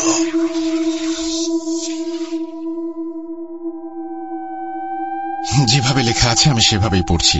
আসসালামু আলাইকুম রাসেল ভাই, আশা করি আল্লাহর অশেষ রহমতে ভালো আছেন। আমি শাকিল হাসান, লিখছি জামালপুর জেলার নান্দিনা থেকে। আমি ময়মনসিংহ মেডিকেল কলেজ হাসপাতালে কর্মরত আছি। অনেক ব্যস্ত থাকার কারণে স্টুডিওতে এসে ঘটনা বলা আমার পক্ষে সম্ভব না, তাই আমি চাই আমার ঘটনাটি আপনি পড়ে শোনান। রাসেল ভাই, 2015 সাল থেকে ভূত এফএম শুনে আসছি। মাঝখানে আপনার এই প্রোগ্রামটি বন্ধ হয়ে যাওয়ায় অনেক কষ্ট পেয়েছিলাম, তবে আপনি আবার আমাদের মাঝে ফিরে এসেছেন ভূত.com নিয়ে, তাই অনেক কৃতজ্ঞতা প্রকাশ করছি। আমি ভূত.com-এর একজন নিয়মিত শ্রোতা। কথা বেশি না বাড়িয়ে ঘটনায় চলে যাচ্ছি। ঘটনাটি রাসেল ভাই 1998 সালের দিকের। মূলত ঘটনাটি ঘটেছিল আমার বন্ধুর নানার সাথে। আমি আমার বন্ধুর ভাষায় বলছি।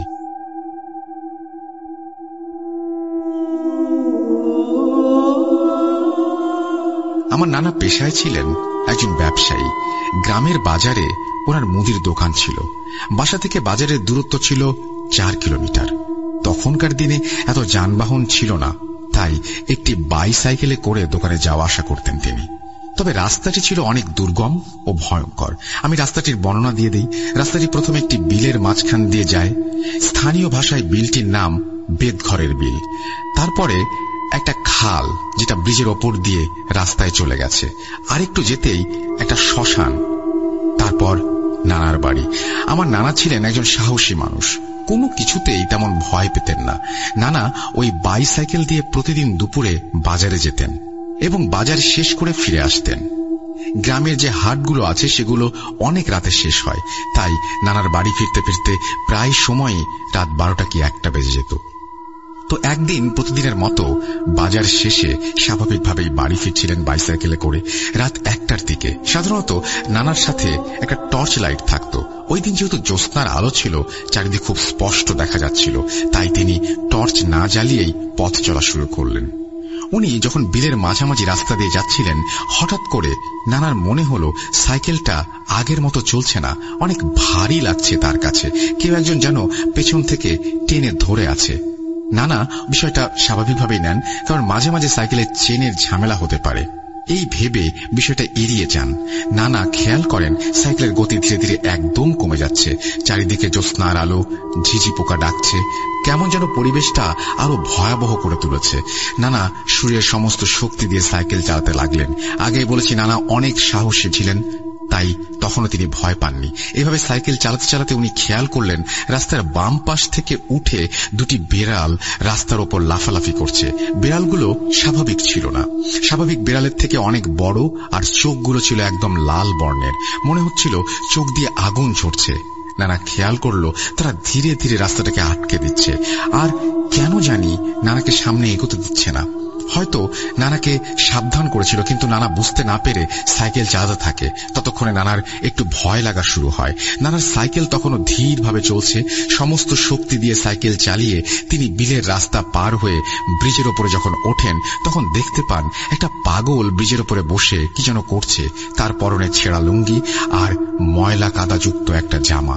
তিনি খেয়াল করে দেখলেন পাগলটা মাটি থেকে কি যেন তুলে খাচ্ছে।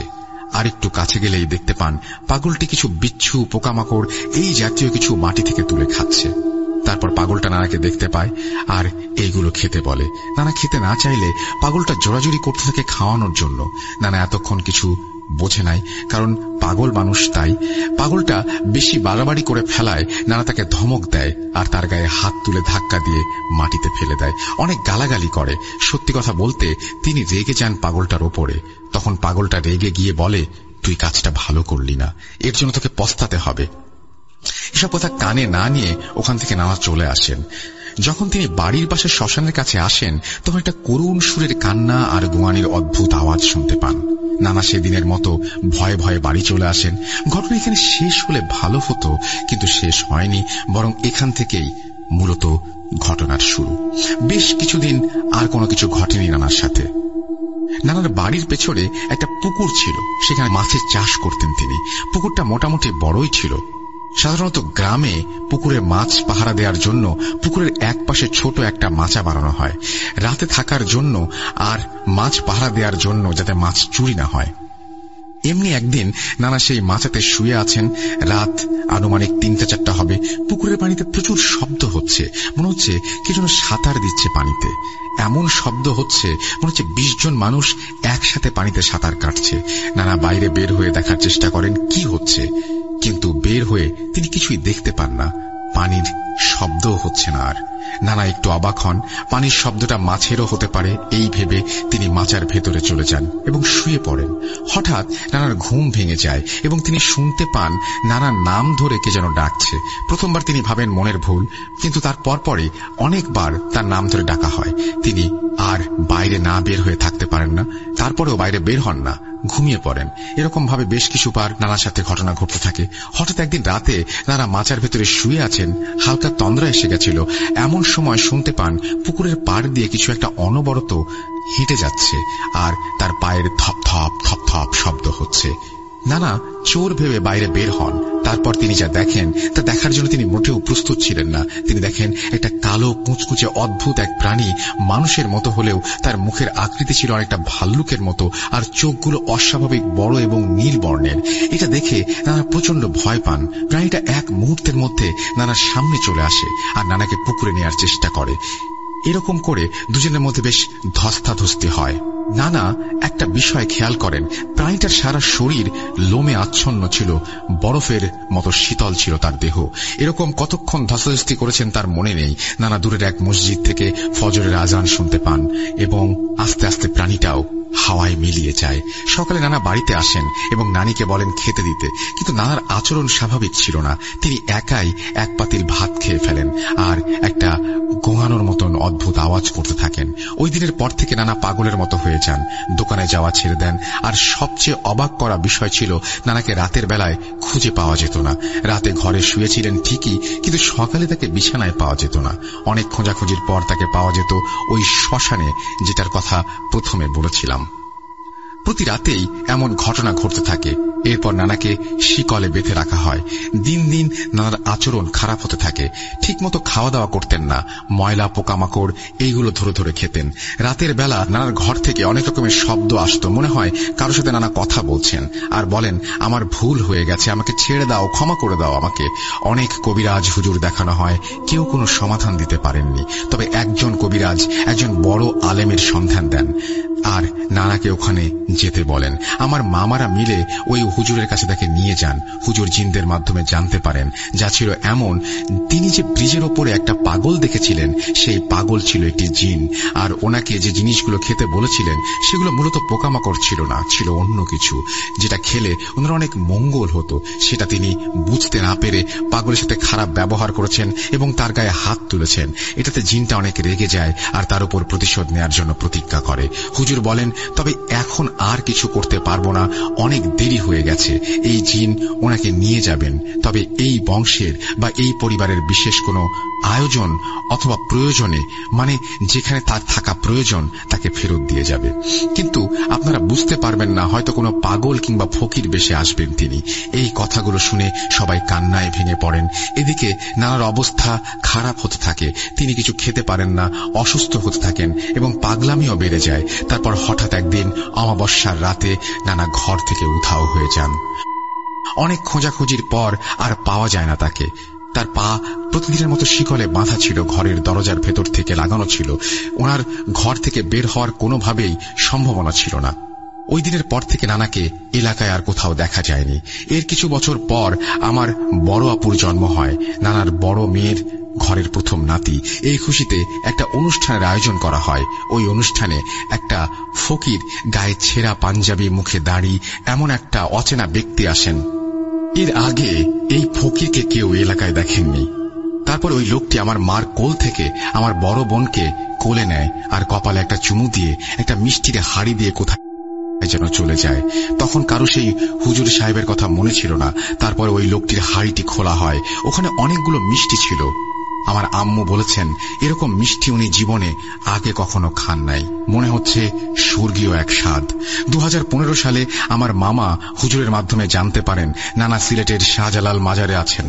তারপর আমার মামা খালা সবাই মিলে যান সেখানে গিয়ে তারা কাউকেই দেখতে পান না। তারপর ওই মাজার যিনি, এই ছিল ঘটনা। গুছিয়ে লিখতে না পারার জন্য ক্ষমা প্রার্থী, অনাকাঙ্ক্ষিত ভুল হলে মাফ করবেন। এটা ভূত.com পাঠানো প্রথম ঘটনা। সিলেক্টেড হলে অবশ্যই শোনার অনুরোধ করছেন। Thank you very much. আপনার ঘটনাটি অনেক চমৎকার। আশা করছি এই ঘটনাটি আপনাদেরও ভালো লেগেছে। যদি ভালো লাগে অবশ্যই আমাদেরকে জানাবেন। আমরা চলে যাব আমাদের পরবর্তী ঘটনায়।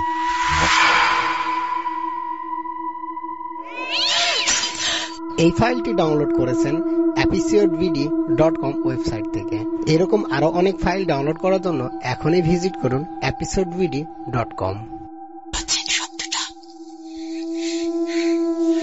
ভয়ের আরেক নাম ভূত.com with Russell।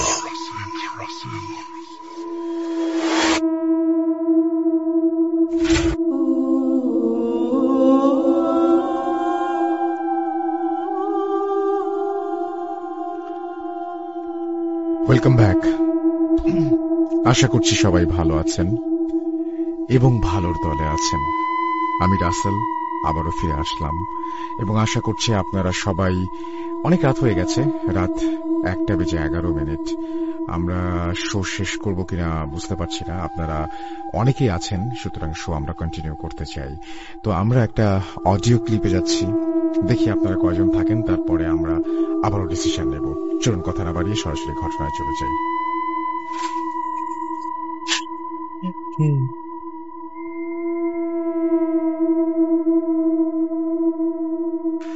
.com with Russell।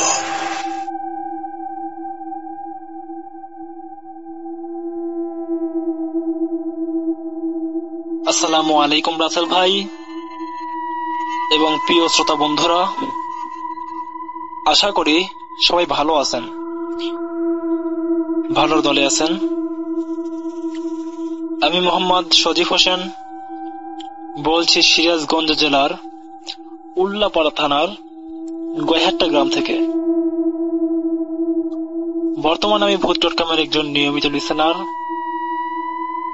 Rasel ভাইয়ের কণ্ঠে ভূত.com শুনছি অনেকদিন ধরে। তো কথা না বাড়িয়ে ঘটনায় চলে যাচ্ছে। ঘটনাটা ঘটে আমার নিজের সাথেই। আমরা সকলে জানি 2020 সালে করোনা আসার জন্য স্কুল কলেজ সবই বন্ধ ছিল। তো ঘটনাটি ঘটে শীতকালে, তখনও বিদ্যালয় বন্ধ ছিল। আমি আগে থেকেই 5 ওয়াক্ত নামাজ পড়ি, হয়তো মসজিদে জামাতের সহিত নামাজ পড়া 3 থেকে 2 ওয়াক্ত হতো। তো স্কুল কলেজ যেহেতু বন্ধ, আর আমাদের বাড়ি থেকে মসজিদের দূরত্বটা 6-7 মিনিটের, তো ঘটনাটা এই মসজিদ কেন্দ্রে কি, মসজিদে যখন 5 ওয়াক্ত নামাজ আমি আদায় করি, সবার সাথে আমার পরিচয়টা ভালো এবং সকলে ভালোবাসে আমাকে। বিশেষ করে ইমাম এবং মুয়াজ্জিনদের সাথেও আমার মেলামেশাটা অনেক বেড়ে গিয়েছে। তো এর কিছুদিন পরেই আমাদের মসজিদের মুয়াজ্জিন সাহেব কিছুদিন অসুস্থ হয়ে যায়। তো মুয়াজ্জিন সাহেব আমাকে বলেন,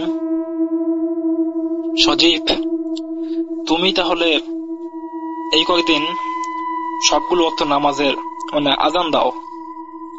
আমি বললাম, আচ্ছা ঠিক আছে, আজান দেব, সমস্যা নেই। আমাকে মসজিদের চাবি দেওয়া হলো। আমি নিয়মিত ফজর থেকে শুরু করে প্রত্যেকদিন আজান দিচ্ছি, কোনো সমস্যা হয় নাই।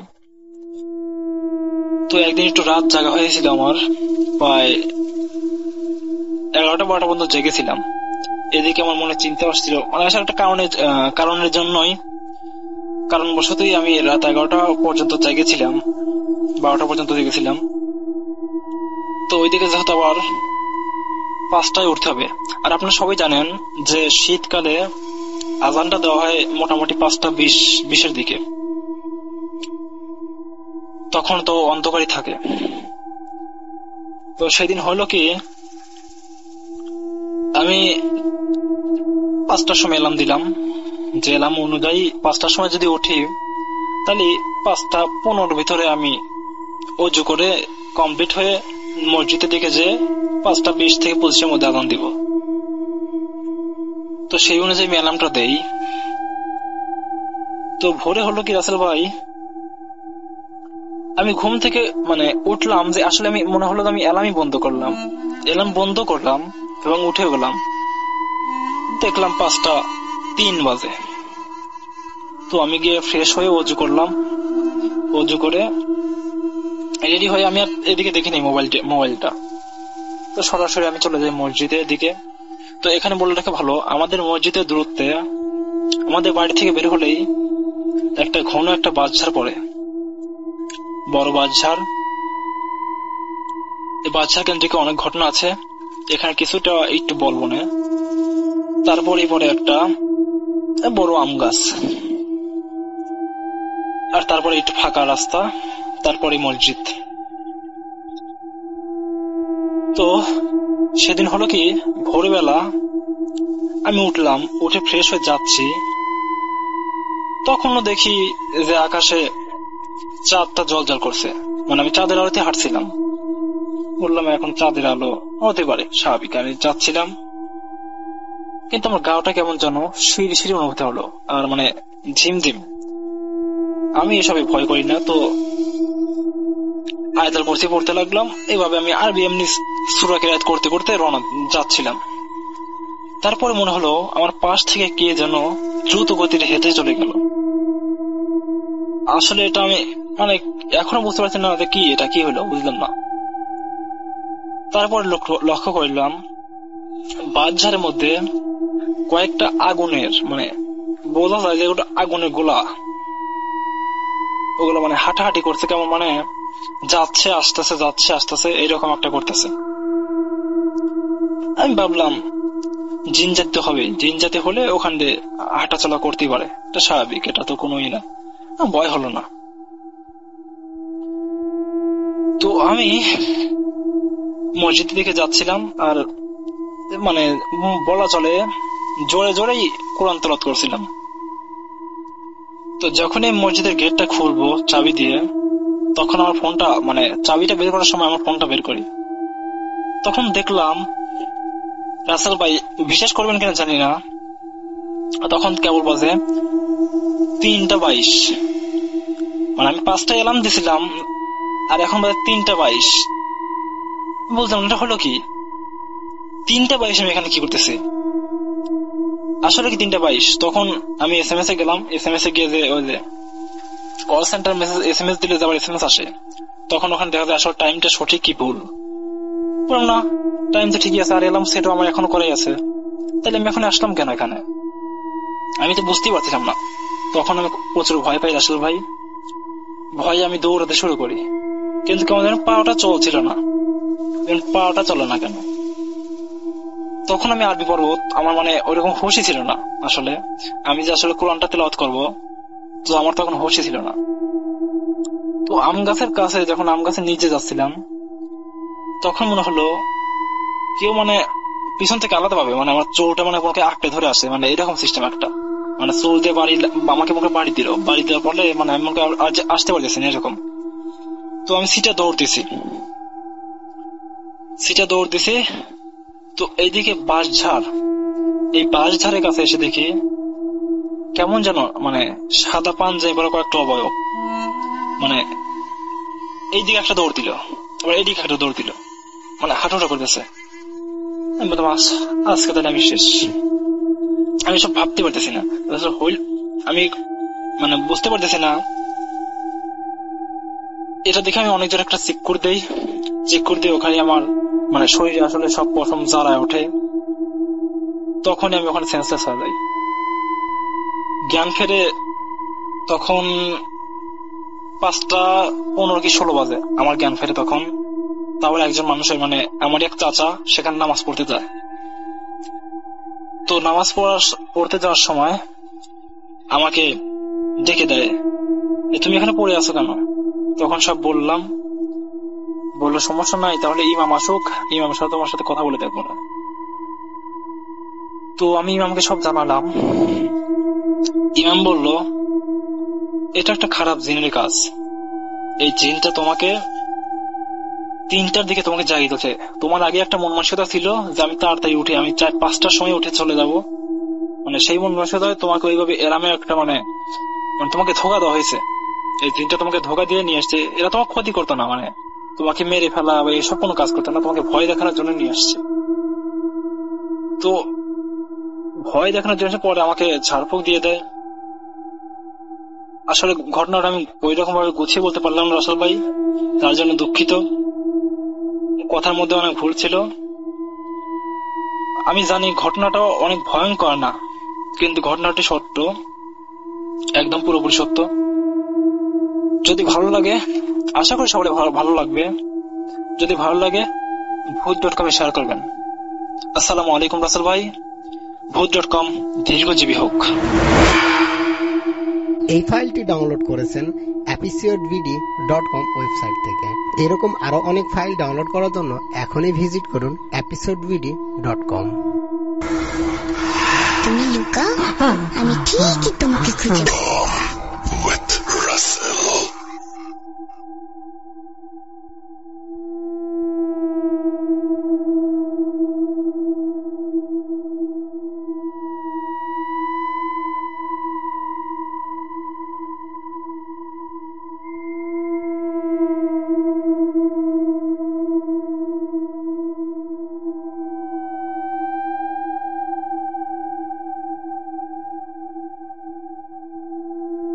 Welcome back. আশা করছি আপনারা সবাই ভালো আছেন এবং ভালোর দলে আছেন। আমি রাসেল আপনাদের সাথে আছি এবং আজকের শেষ স্টোরিটা আমরা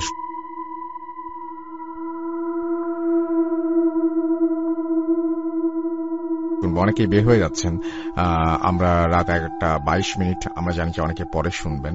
আপনার ঘটনা যেমন লেখেন তেমন তারা ঘটনা পড়েও শোনান, মানে অডিও ক্লিপ খুব ভালো ভালো পাঠান। আমরা চাই আরো এইরকম অসংখ্য মানুষ যারা আমাদের সাথে যুক্ত হবেন, আমাদেরকে সাথে নিয়ে যাবেন এবং সামনের দিকে। তো আমরা সরাসরি চলে যাব আমাদের পরবর্তী ঘটনায়। আশা করছি এই ঘটনাটি আপনাদের ভালো লাগবে। কথা না বাড়িয়ে সরাসরি চলে যাই।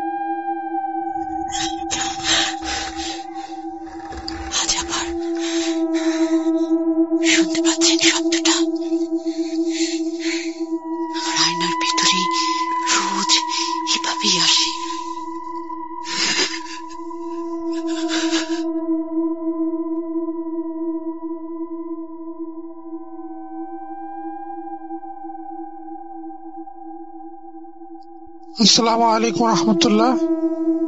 আশা করি আসলে আপনি ভালো আছেন। আমি হচ্ছে হাবিব। আপনি বিশেষ করে যারা ভূতের গল্পগুলো পাঠাবে, যাদের ভোট হবে, এটা আপনি এই ক্ষেত্রে আপনি বেশি গুরুত্ব দিচ্ছেন, তাই আমি ভাবলাম যে লিখতে গেলে অনেক সময় লাগে।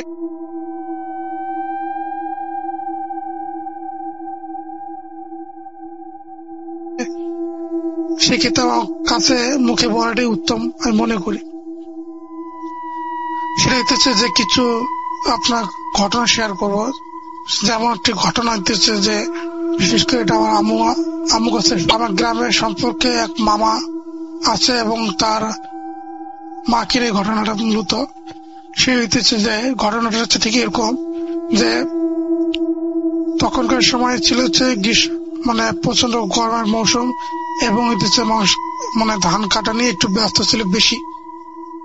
এগুলো মারাই করে তারপরে তাকে দিচ্ছে যে মানে ধানগুলোকে সিদ্ধ করে, যাতে সিদ্ধ করে এবং পরবর্তীতে মেশিন দিয়ে ভাঙিয়ে সে চাউল পরিণত করবে। তা ধান ভাঙার কাজে ওটা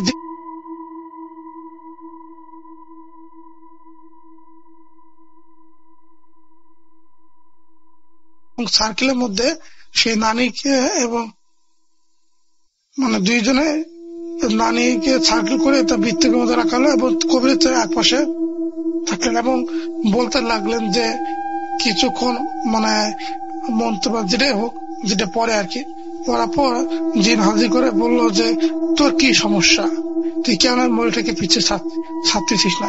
তোর মরি তো বললো যে এই মরিটাকে আমার খুব পছন্দ হয়েছে। তো এখন যে ওরা তাকে জিজ্ঞেস করলো কিভাবে পছন্দ হইলো, তো বললো যে ধান সিদ্ধ কাজ করতেছিল, ধান সিদ্ধ মানে নতুন ধান সিদ্ধ কাজ করতেছিল, আর ধানের গন্ধে আমি মোহিত, আর এইদিকে ঠিক এই টাইমে ঠিকই সন্ধ্যায় সে মাথায় কাপড় দেয় না, তাকে আমাদের নজরে পড়েছে, আমি তাকে খুব পছন্দ করি, আমি কি ছাড়বো না। তা এখন অনেক কিছু কবিরাজ বললেন, হুমকি থামকি দিলেন, তারপরও যাচ্ছে না। তাই বললো, তারপরে মানে ওই জিনটা আবার কিছু কোরআনে আয়াত কথা বলা মাঝখান থেকে বলতেছিল বা অনবরত রিডিং বলতেছিল। তাই কবিরাজ বললেন যে তাহলে একটা কোরআন শরীফ নিয়ে আসেন। কোরআন শরীফ নিয়ে আসার পর উনি সেটাকে তেলাওয়াত করলেন। মানে জিনটা মানে বিষয় আছে যে কবিরের যে লাইনটা, কোরআনের যে লাইনটা বা যে বাক্যটা পড়তে চান, জিনটা তার বিপরীত, তা ওই বাক্যটা ডান পাশে বাক্যগুলো পড়তেছে। কবিরাজ ওই বাক্যটার যে পরে বাক্যগুলো থাকে, যেমন 1 নম্বর যদি বাক্য থাকে 2 নম্বর বাক্যটা কিন্তু ওই জিনটা পড়তেছে, ঠিকই ভাবে পড়তেছে। তাই উনি দেখতেছে যে কবিরা দেখতেছেন এর সাথে তো পাওয়া যাচ্ছে না, এই নিজের থেকে মনে করছে কোরআনে হিফজু করছে, এমন বলতেছে, এমন তিলাওয়াত করতেছে। কিন্তু মজার বিষয় হইতেছে, আমার ওই নানি কিন্তু যার উপর জিনের আসর করা হয়, ওই নানি কিন্তু কখনো কিন্তু কোরআন শরীফ কিন্তু তিলাওয়াত করতে জানতেন না, নামাজ পড়তে জানতেন না। একদম গ্রামের অজ্ঞ মূর্খ বলা যাবে, মানে সাধারণ মানুষ আর কি একদম। তো কোরআন তেলাওয়াত জানতেন না, কিন্তু ওর শরীরে জিন আসর করে যে উনি যে কোরআন তেলাওয়াত করতেছে, এটাই কিন্তু রীতিমতো সবাই অবাক। যে মানুষ হয়তো নামাজ পড়ে না, কোরআন তেলাওয়াত করতে না, তার মুখে আবার কোরআনের তেলাওয়াত, তো এটা কিন্তু রীতিমতো অবাক হয়েছে সবাই। তো এখন কবিরাজ দেখলেন যে একে তো সাহায্য করা সম্ভব হচ্ছে না। তখন কবিরাজ পরে হাতে আঙুল চাপ দিয়ে বললেন, তারপর দূর পরে বললেন যে ফু দিতে বললেন যে তুই ছাড়বি নাকি ছাড়বি না। তা শেষে জিনটা মানে অনেক টর্চার হওয়ার পরে সে ছাড়বে। তখন ওই যে কবি তাকে বললেন তুই যে চলে যাবি তার কিছু আলামত বা নমুনা দেখাই দে। তখন জিনটা বলতে লাগলো, আমি যাব ঠিকই, কিন্তু হইতেছে এখানে যে বেড়াটা আছে বেড়াটা ভেদ করবো এবং গাছের ডাল ভাঙিয়ে দেবো।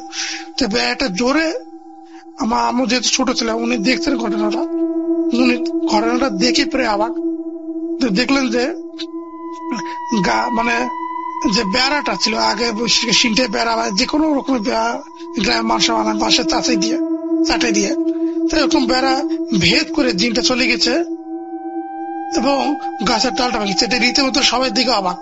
তো এই হচ্ছে অবস্থা। এইভাবে পরে কিন্তু মজার বিষয় হচ্ছে, আমার ওই নানি তো বাঁচারই কথা ছিল না, যেহেতু জিনে আসর যে অসুস্থ, মানে যে পিটুনি গুলো খাইছেন জিনে আচর করলে কিন্তু মানে কবিরাজরা কিন্তু অনেক পিটায়। জিনে আক্রান্ত রোগীকে কিন্তু জিন থাকা অবস্থায় জিন আচর করার সাথে সাথে কিন্তু পিটায়। তো ওরা অনেক কিছু পিটায় বা আঘাত করছেন। তো ওই মানুষটা তো বাঁচারই কথা না, অথচ আল্লাহ তাআলা রহমতে সে জিন মুক্ত, জিনে আচর থেকে মুক্ত। সে মানুষটা তার হাত ছিল বেশি, সে বেঁচে থাকলো, অথচ তার হাজবেন্ড আর বাঁচলো না, তার হাজবেন্ড কিছুদিনের মধ্যে মারা গেল। তো এই হচ্ছে মানে জিন সম্পর্কিত কিছু ঘটনা, এই হচ্ছে কিছু ঘটনা রাসেল ভাই। এবং আমি আরেকটা ঘটনা আমি আপনাদের বলি, আরেকটা ঘটনা, সেটা হচ্ছে আমার আপন নানিকে নিয়ে। ঘটনাটা খুবই বিস্ময়কর আর কি। আমার নানের কিন্তু বিশেষ করে তার কিন্তু বাবা ছিলেন, তার বাবার কিন্তু একটা বাজার ছিল। আমাদের সম্পর্কে কিন্তু আমার কিন্তু বড় আব্বা হয়, তিনি কিন্তু মারা গেছেন, কিন্তু বাজারটা ছিলেন। এটা আমার মামার কাছে ঘটনা শুনছি, আমার মেজমার কাছ থেকে আমি শোনা ঘটনা, আমি মিথ্যা বলবো না। এটা আমার মামি ছিল ঘটনাটা। আমার খালামণি ঘটনাটা প্রায়, বড় খালামণি ঘটনাটা প্রায় প্রত্যক্ষ করছে। তো এরকম যে নানি এসে কি, যেহেতু উনি মধ্যরাতে প্রায় আত্মীয় স্বজনদের বাসা যাইতে হয়, অনেক সময় কখনো কখনো যায় মধ্যরাতে 12টার। তো উনি একসময় তিনি ওই বাজার ওই দিকে যাইতেছিলেন, তা কোন এক আত্মীয় সাথে কথা বলতে ওই দিকে আর কি। তো ওখানে যাইতেছিলেন, দেখলেন যে মূলত তখন ছিল কিন্তু রাত মূলত এই 12টা-1টা বাজে এরকম হবে। সেখানে তিনি দেখতে পেলেন যে বাজারের মধ্যে লম্বা একটা সাদা কিছু একটা দেখলেন। তা নানি কিন্তু অবাক হলেন, পরে উনি ভয়ে পরে বেশি দেরি করলেন না, চলে গেলেন, আবার রুমের ভেতর গেলেন। এই হচ্ছে আমার নানি ঘটনা। এরপরে আমার মামাই বাজারের মধ্যে কিছু ঘটনা প্রত্যক্ষ করছেন যে উনি যেহেতু মানে মোবাইলে মেকারে কাজ করেন, তা উনি রাত 12টার পরে ওনারা যে বিশেষ করে দাঁড়িয়েপুর বাজার থেকে কিন্তু উনি আসেন। তিনি আসেন, আমার আসার সময় বাজার দিয়ে তিনি ক্রস করে তিনি মূলত তার বাসায় যাবেন। ঠিক এই মুহূর্তের মধ্যে তিনি দেখলেন যে মানে বাজারে ওখানে মুরগি বাচ্চা মতো, মুরগি ছোট ছোট বাচ্চা চিঁচু করতেছে। তা মামা ভাবলেন যে হয়তো রাত হয়ে গেছে, সন্ধ্যার দিকে হয়তো কেউ খেয়াল করেনি, তো রাত হয়ে গেছে, হয়তো মুরগি বাচ্চা কিনে পড়ে আছে বা এরকম কিছুটা ধান্দা। তো এই ধান্দাতে তিনি ওটা মুরগি বাচ্চা ভেবে নিয়েছে, আসলে একটা মুরগি না, এটা ছিল জিনের একটা বাচ্চা, কিছু একটা জিনে হবে। তো মুরগি অভাবে আছে, তো আমার মেয়েদের ভাবছে মুরগি বাচ্চা তাহলে হয়তো মানে সন্ধ্যার সময় কেউ তুলে নাই, মুরগি হয়তো ওখানে ছিল। উনি একটু অবাক হয়েছেন, রাত 12টার দিকে উনি দোকানতে আসতেছিল, এই অবস্থা। তা মামা বললেন, এই ঘটনা বলতেছিলেন। তো উনি বললেন যে মুরগি বাচ্চাটা কি করলেন, নিলেন, নিয়ে তাহলে বাসার মধ্যে রাখেন। মুরগি বাচ্চাটা মোটামুটি সাদা। তা আমার মামা নিলেন, নিয়ে মুরগি খাঁচা করে রাখলেন। মুরগি খাঁচাটা কিন্তু রাখলেন, মুরগি খাঁচাটা ভেতরে রাখলেন। সকালে দেখলেন যে মানে সব মুরগি বাচ্চাটা আছে, কিন্তু রাতে যে মুরগি বাচ্চাটা রাখা হয়েছে সেই মুরগি বাচ্চাটা কিন্তু নাই। মানে রীতিমতো অবাক হয়েছে, বাচ্চাটা খুঁজলেন। তারপরে আবার মজার বিষয় দেখালো, একটু অবাক করার বিষয় যে বাকি মুরগিগুলো কিন্তু পাওয়া যাচ্ছে না, ওই মুরগি বাচ্চাটাও নাই।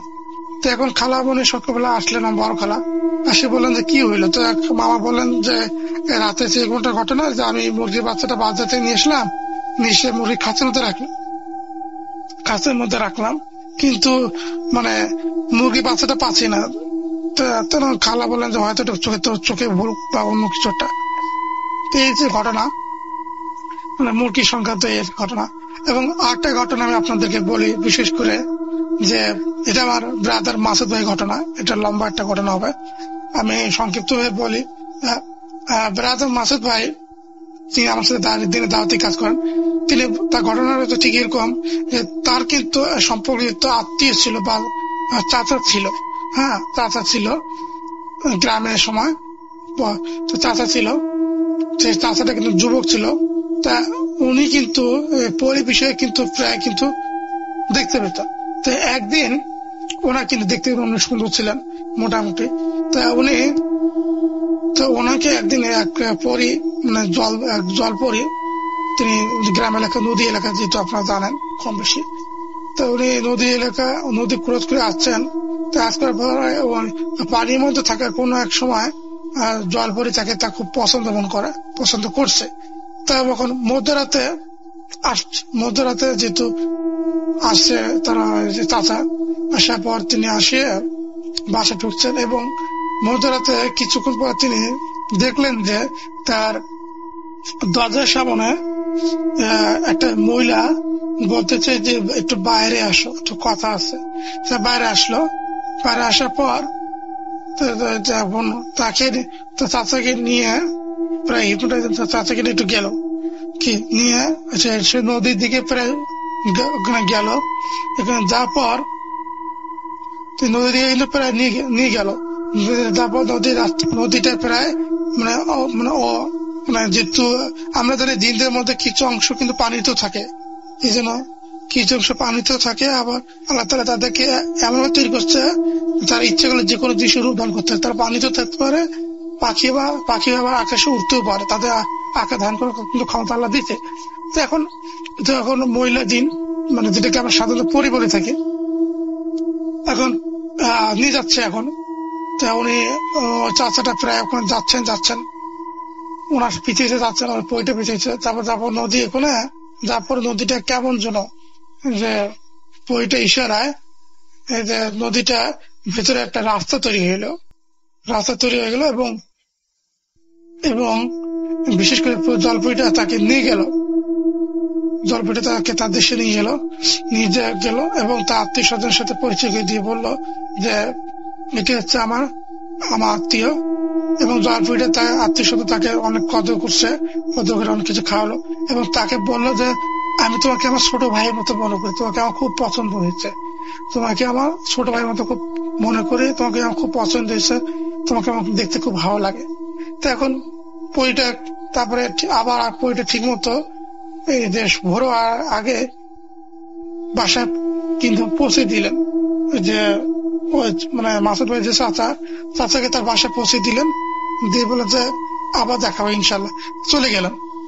এখন হইতেছে মজার বিষয় হইতেছে মাঝে মাঝে ঠিক এইভাবে পরির সাথে কিন্তু তিনি তাদের দেশ দিয়ে ওখানে বেড়াতে যাইতেন। তাদের যে এলাকা পরিদেশ যে এলাকা জলপরি যে এলাকার ওখানে যেতেন, জিন জাতীয় বিষয় আর কি, এটা আপনার জানেন, মহিলা জিন আর কি, যেটা আমরা পড়বো। তো এখন যাইতো এবং তাদের দেশে কিছু ফলমূল খাওয়াতো, আত্মীয় স্বজনের সাথে সাক্ষাৎ করাইতো, জিন পরিত আত্মীয় স্বজনের সাথে। তো এখানে সম্পর্ক তাদের মধ্যে একটা ভাই বোনের মধ্যে একটা ভালো সম্পর্ক চলছিল।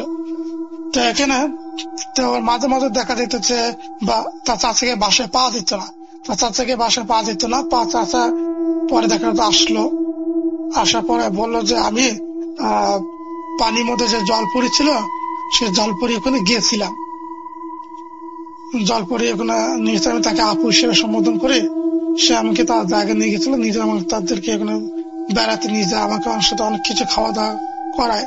তো এই আর কি, আমার কোনো ক্ষতি তারা করে না, আমাকে তাকে ব্যক্তিগত ভাবে তার পছন্দ, তাই সে আমাকে ভাই হিসেবে চিহ্ন করে, ছোট ভাই হিসেবে চিহ্ন করে। তো এই যে ঘটনা। তো এখন তো একদিন মাসুদ ভাই বললেন যে আমি কিন্তু আচ্ছা আপনার কাছে যে পরিটা যে আসে এই বিষয়টা কি কতটুকু সত্য, একটু আমাকে একটু বলেন তো, আমি এই বিষয়টা একদিন প্রত্যক্ষ করতে চাই। মাসুদ ভাই তো মানে কম বয়সে ছিলেন তখন, বুঝতে পারেননি। তা এখন আচ্ছা বলেন যে আচ্ছা ঠিক আছে তোমাকে নিয়ে যাবো, কিন্তু একটা শর্ত আছে, তুমি কখনো জিজ্ঞেস করবে না এটা কেন হচ্ছে, ওটা কেন হচ্ছে, এটা কি জন্য হচ্ছে বলবো না, ঠিক আছে, এটা কেন তুমি জিজ্ঞেস করবো না। তো এখন রাত প্রায় গভীর রাত হয়ে গেছে আর কি। তো মাসুদ ভাইকে নিয়ে তার চাচা হাঁটলেন। তো যাচ্ছেন এখন ঠিক ওই সময় মজা বেশি হইতেছে, কিন্তু এই নদীতে যেসব মানে যারা পরীর মূলত যে মানে যেহেতু ওটা রাজা পরীদের ওটা যে রাজ্যশালায় আর কি, ওদের মধ্যে রাজা রানী আছে, তো রাজ্যশালায় তো ওখানে কিছু জিন থাকে। তো ওনারা যে পানিটাকে যে মানে নদীর পানিটাকে একটা রাস্তা বানাই দিলেন। এখন মাসুদ ভাই তার চাচার সাথে যাচ্ছেন। এখন মাসুদ ভাই বললেন যে এটা কেন হচ্ছে। এখন তার চাচা বলে দেখো আমি তোমাকে বলছিলাম না কিছু বলবো না, তুমি দেখবা, তোমার দেখার ইচ্ছা তোমাকে দেখাই। তো এখন মাসুদ ভাই কি করলেন, চুকিয়ে থাকলেন এবং দেখলেন যে রাস্তাতে যাচ্ছেন। আবার দেখলেন যে একটা বাতাসের মতো কিছু একটা আসলো এবং আসে তার থেকে ঘূর্ণিঝড়ের মতো আস্তে স্থির অবস্থা আস্তে আস্তে করে পানি দিয়ে নিচে নিয়ে গেল, তলিয়ে নিয়ে গেল। সেখানে অনেক কিছু দেখালো, কিন্তু মাসুদ ভাই রীতিমতো অবাক হলেন যে যখন বাতাসটা নিচের দিকে তিনি যাচ্ছেন, তার চাচা তিনি দেখলেন যে নিচে যেন তিনি শূন্য ভাষণা নিচে দিয়ে যাচ্ছেন। মানে এরকম একটা পরিস্থিতি তিনি দেখতেছিলেন আর কি, অবাক, রীতিমতো অবাক। যে তারপর সেখানে মানে পরি যে জলপরি যেটা আমরা বলি, যে পরি যেটা পরি থেকে আসলে এটা পরি আসলে একটু মহিলা জিন আর কি। পরীকে আমরা মহিলা জিন হিসেবে বলে থাকি আমরা, যারা মুসলিম আমরা আছি আমরা। তখন কি হলো, ওই দেশে নিয়ে গেলেন, দেখলেন, রীতিমতো উনি অবাক হলেন। এবং মজা বিষয় দিতেছে যে একদিন ওই পরীটা ছদ্মবেশে মহিলা মানুষের ছদ্মবেশে আসিয়ে তার মাসুদ ভাই সে চাচার সাথে এই যে ঘটনা, মাসুদ ভাই পরে চাচা তার পরি এইসব বিষয়গুলো তিনি দেখালেন এবং তিনি আবার তাকে নিয়ে আসলেন। কিন্তু একটা মজা বিষয় হইতেছে সেটা হইতেছে যে একজন ওই পরীটা ছদ্মবেশে মহিলা মানুষের খুব সুন্দর একটি মহিলা মানুষের ছদ্মবেশে আসলেন। আসার পরে মানে মাসুদ ভাই চাচার সাথে কথা বললেন এবং ওই চাচা যে আত্মীয় স্বজন ছিল তাদেরকে সালাম বিনিময় করে কথা বললেন, পরিচয় দিয়ে কথা বললেন যে আমি অচিনপুরে এক রাজকন্যা আর কি ওখানে থাকে। তো সবাই রীতিমতো অবাক, অচিনপুর তো গল্পের মানে এটা কেমন কথা। তারপরে রীতিমতো অবাক, খাওয়া দাওয়া করে মেয়েটা বিদায় দিল। কিন্তু কিছু কৌতূহল মানে কিছু যুবক কৌতূহল বশত মহিলাটা পিছু ফলো করতেছিল। ফলো করার পর কি হলো, মহিলাটা পিছু ফলো করতে করতে মহিলাটা নদী প্রায় ওখানে গেলেন, যার পর পানিতে নামতে ডুবিয়ে গেলেন। তারপরে লোকগুলো দুইটা, তারপরে এই যে মানে যারা কৌতূহল বসাতে যাচ্ছিল যে যুবক কয়েকজন, তারা পানিতে নামে দেখলো যে মহিলাটাকে আর পাওয়া যাচ্ছে না। মানে খুবই ইন্টারেস্টিং একটা মানে হিম করার মতো ইন্টারেস্টিং লাগছে, একটা হিম করার মতো একটা গল্প। এই হচ্ছে ঘটনা। তারপরে এই হচ্ছে ঘটনা। তারপরে আর একটা ঘটনা বলতে চাই, সেটা হচ্ছে যে এটা আমার আমিন খালু কাছাটা ঘটনা। আমিন খালু আমার হচ্ছে আমার চাচাতো বোনের হাজবেন্ড, আমার খালু হয় মূলত। এবং তাকে কিন্তু ওই যে পরিধরণী এটা কিন্তু একটা গল্প আছে। আমিন খালু একটা বন্ধুরা ছিল, তা আমিন খালু বন্ধু ছিল। তা আমিন খালু কিন্তু বন্ধুটা দেখতে একটু সুন্দর ছিল, হ্যাঁ সুন্দর ছিল। তা এখন কোনো কারণে এক পরি নজরে সে পড়ে, পরি তাকে খুব পছন্দ করে। এবং মধ্যরাতে সে প্রায় কিন্তু যখন বাড়ি যেতেন, তার বন্ধুরা যখন বাইরে যেতেন, সেখানে পরি মানুষের ছদ্মবেশে এসে প্রস্তাব দিতেন, বলতেন তোমাকে আমার খুব ভালো লাগে, পছন্দ করি, তুমি কে? তো যখন জিজ্ঞেস করে তুমি কে, তো পরিটা বলে আমাকে আমি কে সে এখন চেনার দরকার নাই। এখন তারপরে হুট করে মাঝে মাঝে দেখা যায় রাতে হুট করে মানে চালের মধ্যে আওয়াজ হতো, তারপরে উনি কিন্তু টের পেতেন যে এবারে পরি আসছে। তাহলে পরি আসার পথে তারপরে আসতো, খাটে আসার পরে মানে দেয়াল ভেদ করে আসতো। আসার পরে বলতো যে কেমন আছো না আছো, তার সাথে কথা বলতো। মানে মহিলা মানুষের সুন্দর একটা মহিলা রূপ ধারণ করে আসতো, কথাবার্তা বলতো যে তাকে ভালোবাসে, পছন্দ করে তাকে ভালোবাসে। তো এখন এইভাবে অনেকদিন তাদের মধ্যে একটা সম্পর্ক চলছিল। তা একদিন তার এক বন্ধু বলতেছে, দোস্ত আমার মা আমার বাসায় নেই, আমি তোদের বাসায় থাকবো। কিন্তু তিনি বললেন যে দেখ দোস্ত আমার বাসায় একটু সমস্যা, থাকতে চাইছে, আচ্ছা থাক, আমি দেখি, আমার কিন্তু একটু সমস্যা আছে। তা কি সমস্যা এখানে বিষয়টা বলা যায়, সেটা পরে বুঝতে হবে। তো এখন ওই সমস্যাটা এখন প্রায় সন্ধ্যার দিকে হয়েছে। সন্ধ্যার দিকে হওয়ার পরে তিনি একশো পরিষদে সাক্ষাৎ বললেন, দেখো আমার বন্ধু আজকে থাকবে, বুঝছো, তুমি তো প্রতিদিন আসো,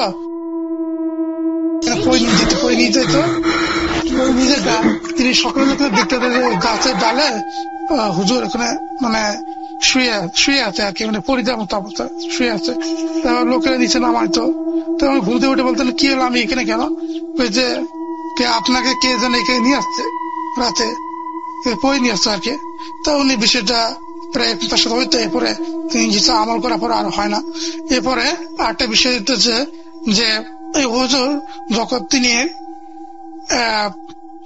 তার একটা গ্রামে ওই দিকে যাইতেছিলেন মূলত আর কি, তিনি রাস্তা দিয়ে যাচ্ছেন, তিনি দেখলেন যে একটা রাত 12টা বা 3টে 2টা দিকে হবে। তো মূলত সেখানে দেখলেন যে একটা বিশাল একটা বাড়ি, দোতলা বাড়ির মতো হয়ে গেল। সেখানে মানে চিন্তা ভাবনা যে এই মাত্র নতুন বাড়ি একটা, তিনি বেশি দূর রাস্তা না হাঁটিয়ে দেখলেন যে অনেক দূর রাস্তা তার গন্তব্য যেতে হবে। তিনি বেশি দূর রাস্তা না হাঁটিয়ে তিনি বাসার সাথে আশ্রয় নিলেন।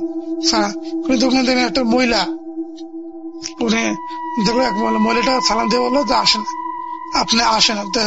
ভেতরটার দিকে দেখবেন পুরো মানে বড় লোকদের যেরকম ঘর বাড়ি থাকে আর কি, যারা টাকা পয়সা ধনী বাড়ি ওরকম একটা টাইস ওরকম বাসা। তা মহিলাটা তাকে কিছু খাবার দিলেন, কিছু খাইলেন। কিন্তু সকালে ঘুম থেকে উঠে তাকে শোয়ার জায়গা দিচ্ছে, শুইল কিছু, রাতে অনেকক্ষণ মহিলাটার সাথে গল্প করলো। তো এখন সকালে ঘুম থেকে উঠে দেখলেন যে তিনি খালি একটা ময়দানের মধ্যে শুয়ে আছেন, এবং দেখলেন যে ওখানে যে একটা বাড়ি ছিল বাড়িটা পরে আর নাই। ওখানে রীতিমতো পুরো অবাক হয়ে গেলেন যে আমি এটা কি হইলো, তাহলে আমার সাথে এটা কি রাতে কি হইলো? আমি রাতে দেখলাম একটা বাসা ছিল। তারপর লোকদেরকে জিজ্ঞেস করলো যেগুলো কি এখানে একটা বাসা আপনার কি কখনো দেখছেন বা এরকম আগে কি ছিল?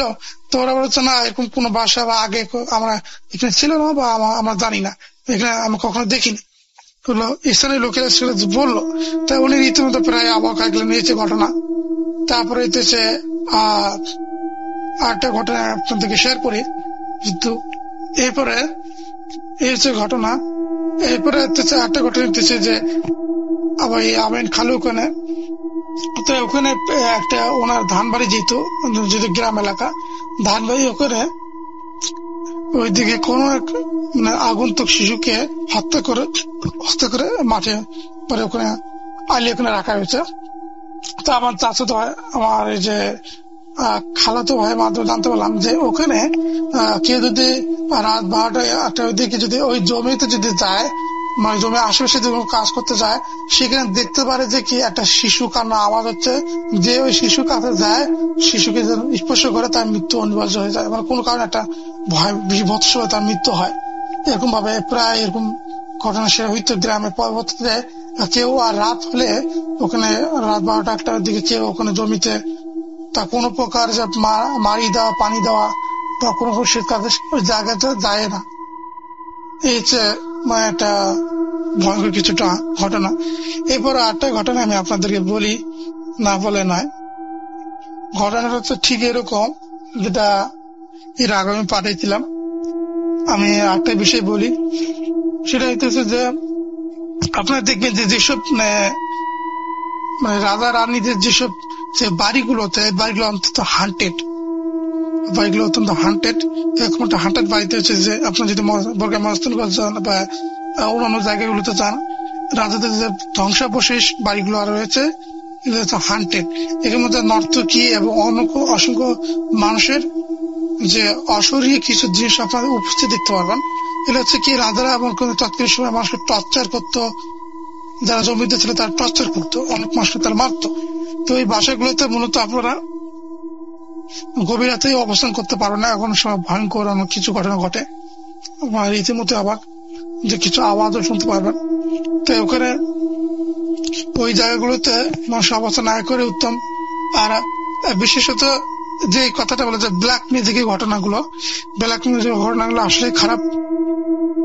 ব্ল্যাক মিউজিকের ঘটনা হয়তো আপনার কিছু সুফল আসবে, কিন্তু কিছু সুফলের বিনিময়ে আপনাকে চিরস্থায়ী মনে করেন যে ভোগান্তি ভোগ করতে হবে, পরগুলো আপনার যাবে এবং দুনিয়াতে আপনাকে অনেক কিছু ভোগ করতে হয়। তো এই হচ্ছে কি, দিন যাতে কোনো সমস্যা হলে মনে করেন যে আপনারা আয়াতুল কুরসি পড়বেন, রাত আয়াতুল কুরসি পড়ে ঘুমাবেন, তাহলে ফেরেশতা তখন পাহারাদার হিসেবে আপনাকে পাহারা দেবে, এটা আপনার কোনো ক্ষতি হবে না, তখন কোন জিন আপনার উপর আচর করতে হবে এই অবস্থা। এবং চূড়া ফালাক চূড়া না পড়ে গায়ে ফুট দিয়ে ঘুমাবেন, ইনশাল্লাহ ঠিক আছে। তো এই ছিল আসলে আমার কিছু ঘটনা। আমি আর কি বেশি বড় করবো না, প্রায় অনেক বড় হয়েছে। তো আশা করি আপনি শোনাবেন আর কি। ধন্যবাদ সবাইকে। আসসালামু আলাইকুম।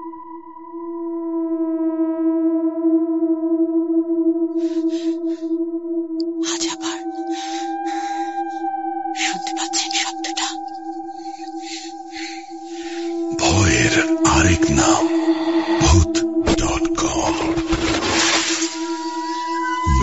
Russell.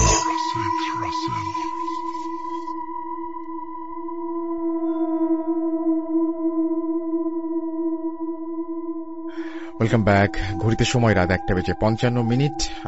আমাদের অনেকেই অলরেডি শো লিভ করেছেন, তো থ্যাংক ইউ সো মাচ। যারা ছিলেন এখনো পর্যন্ত, যারা আছেন তাদের সবাইকে অনেক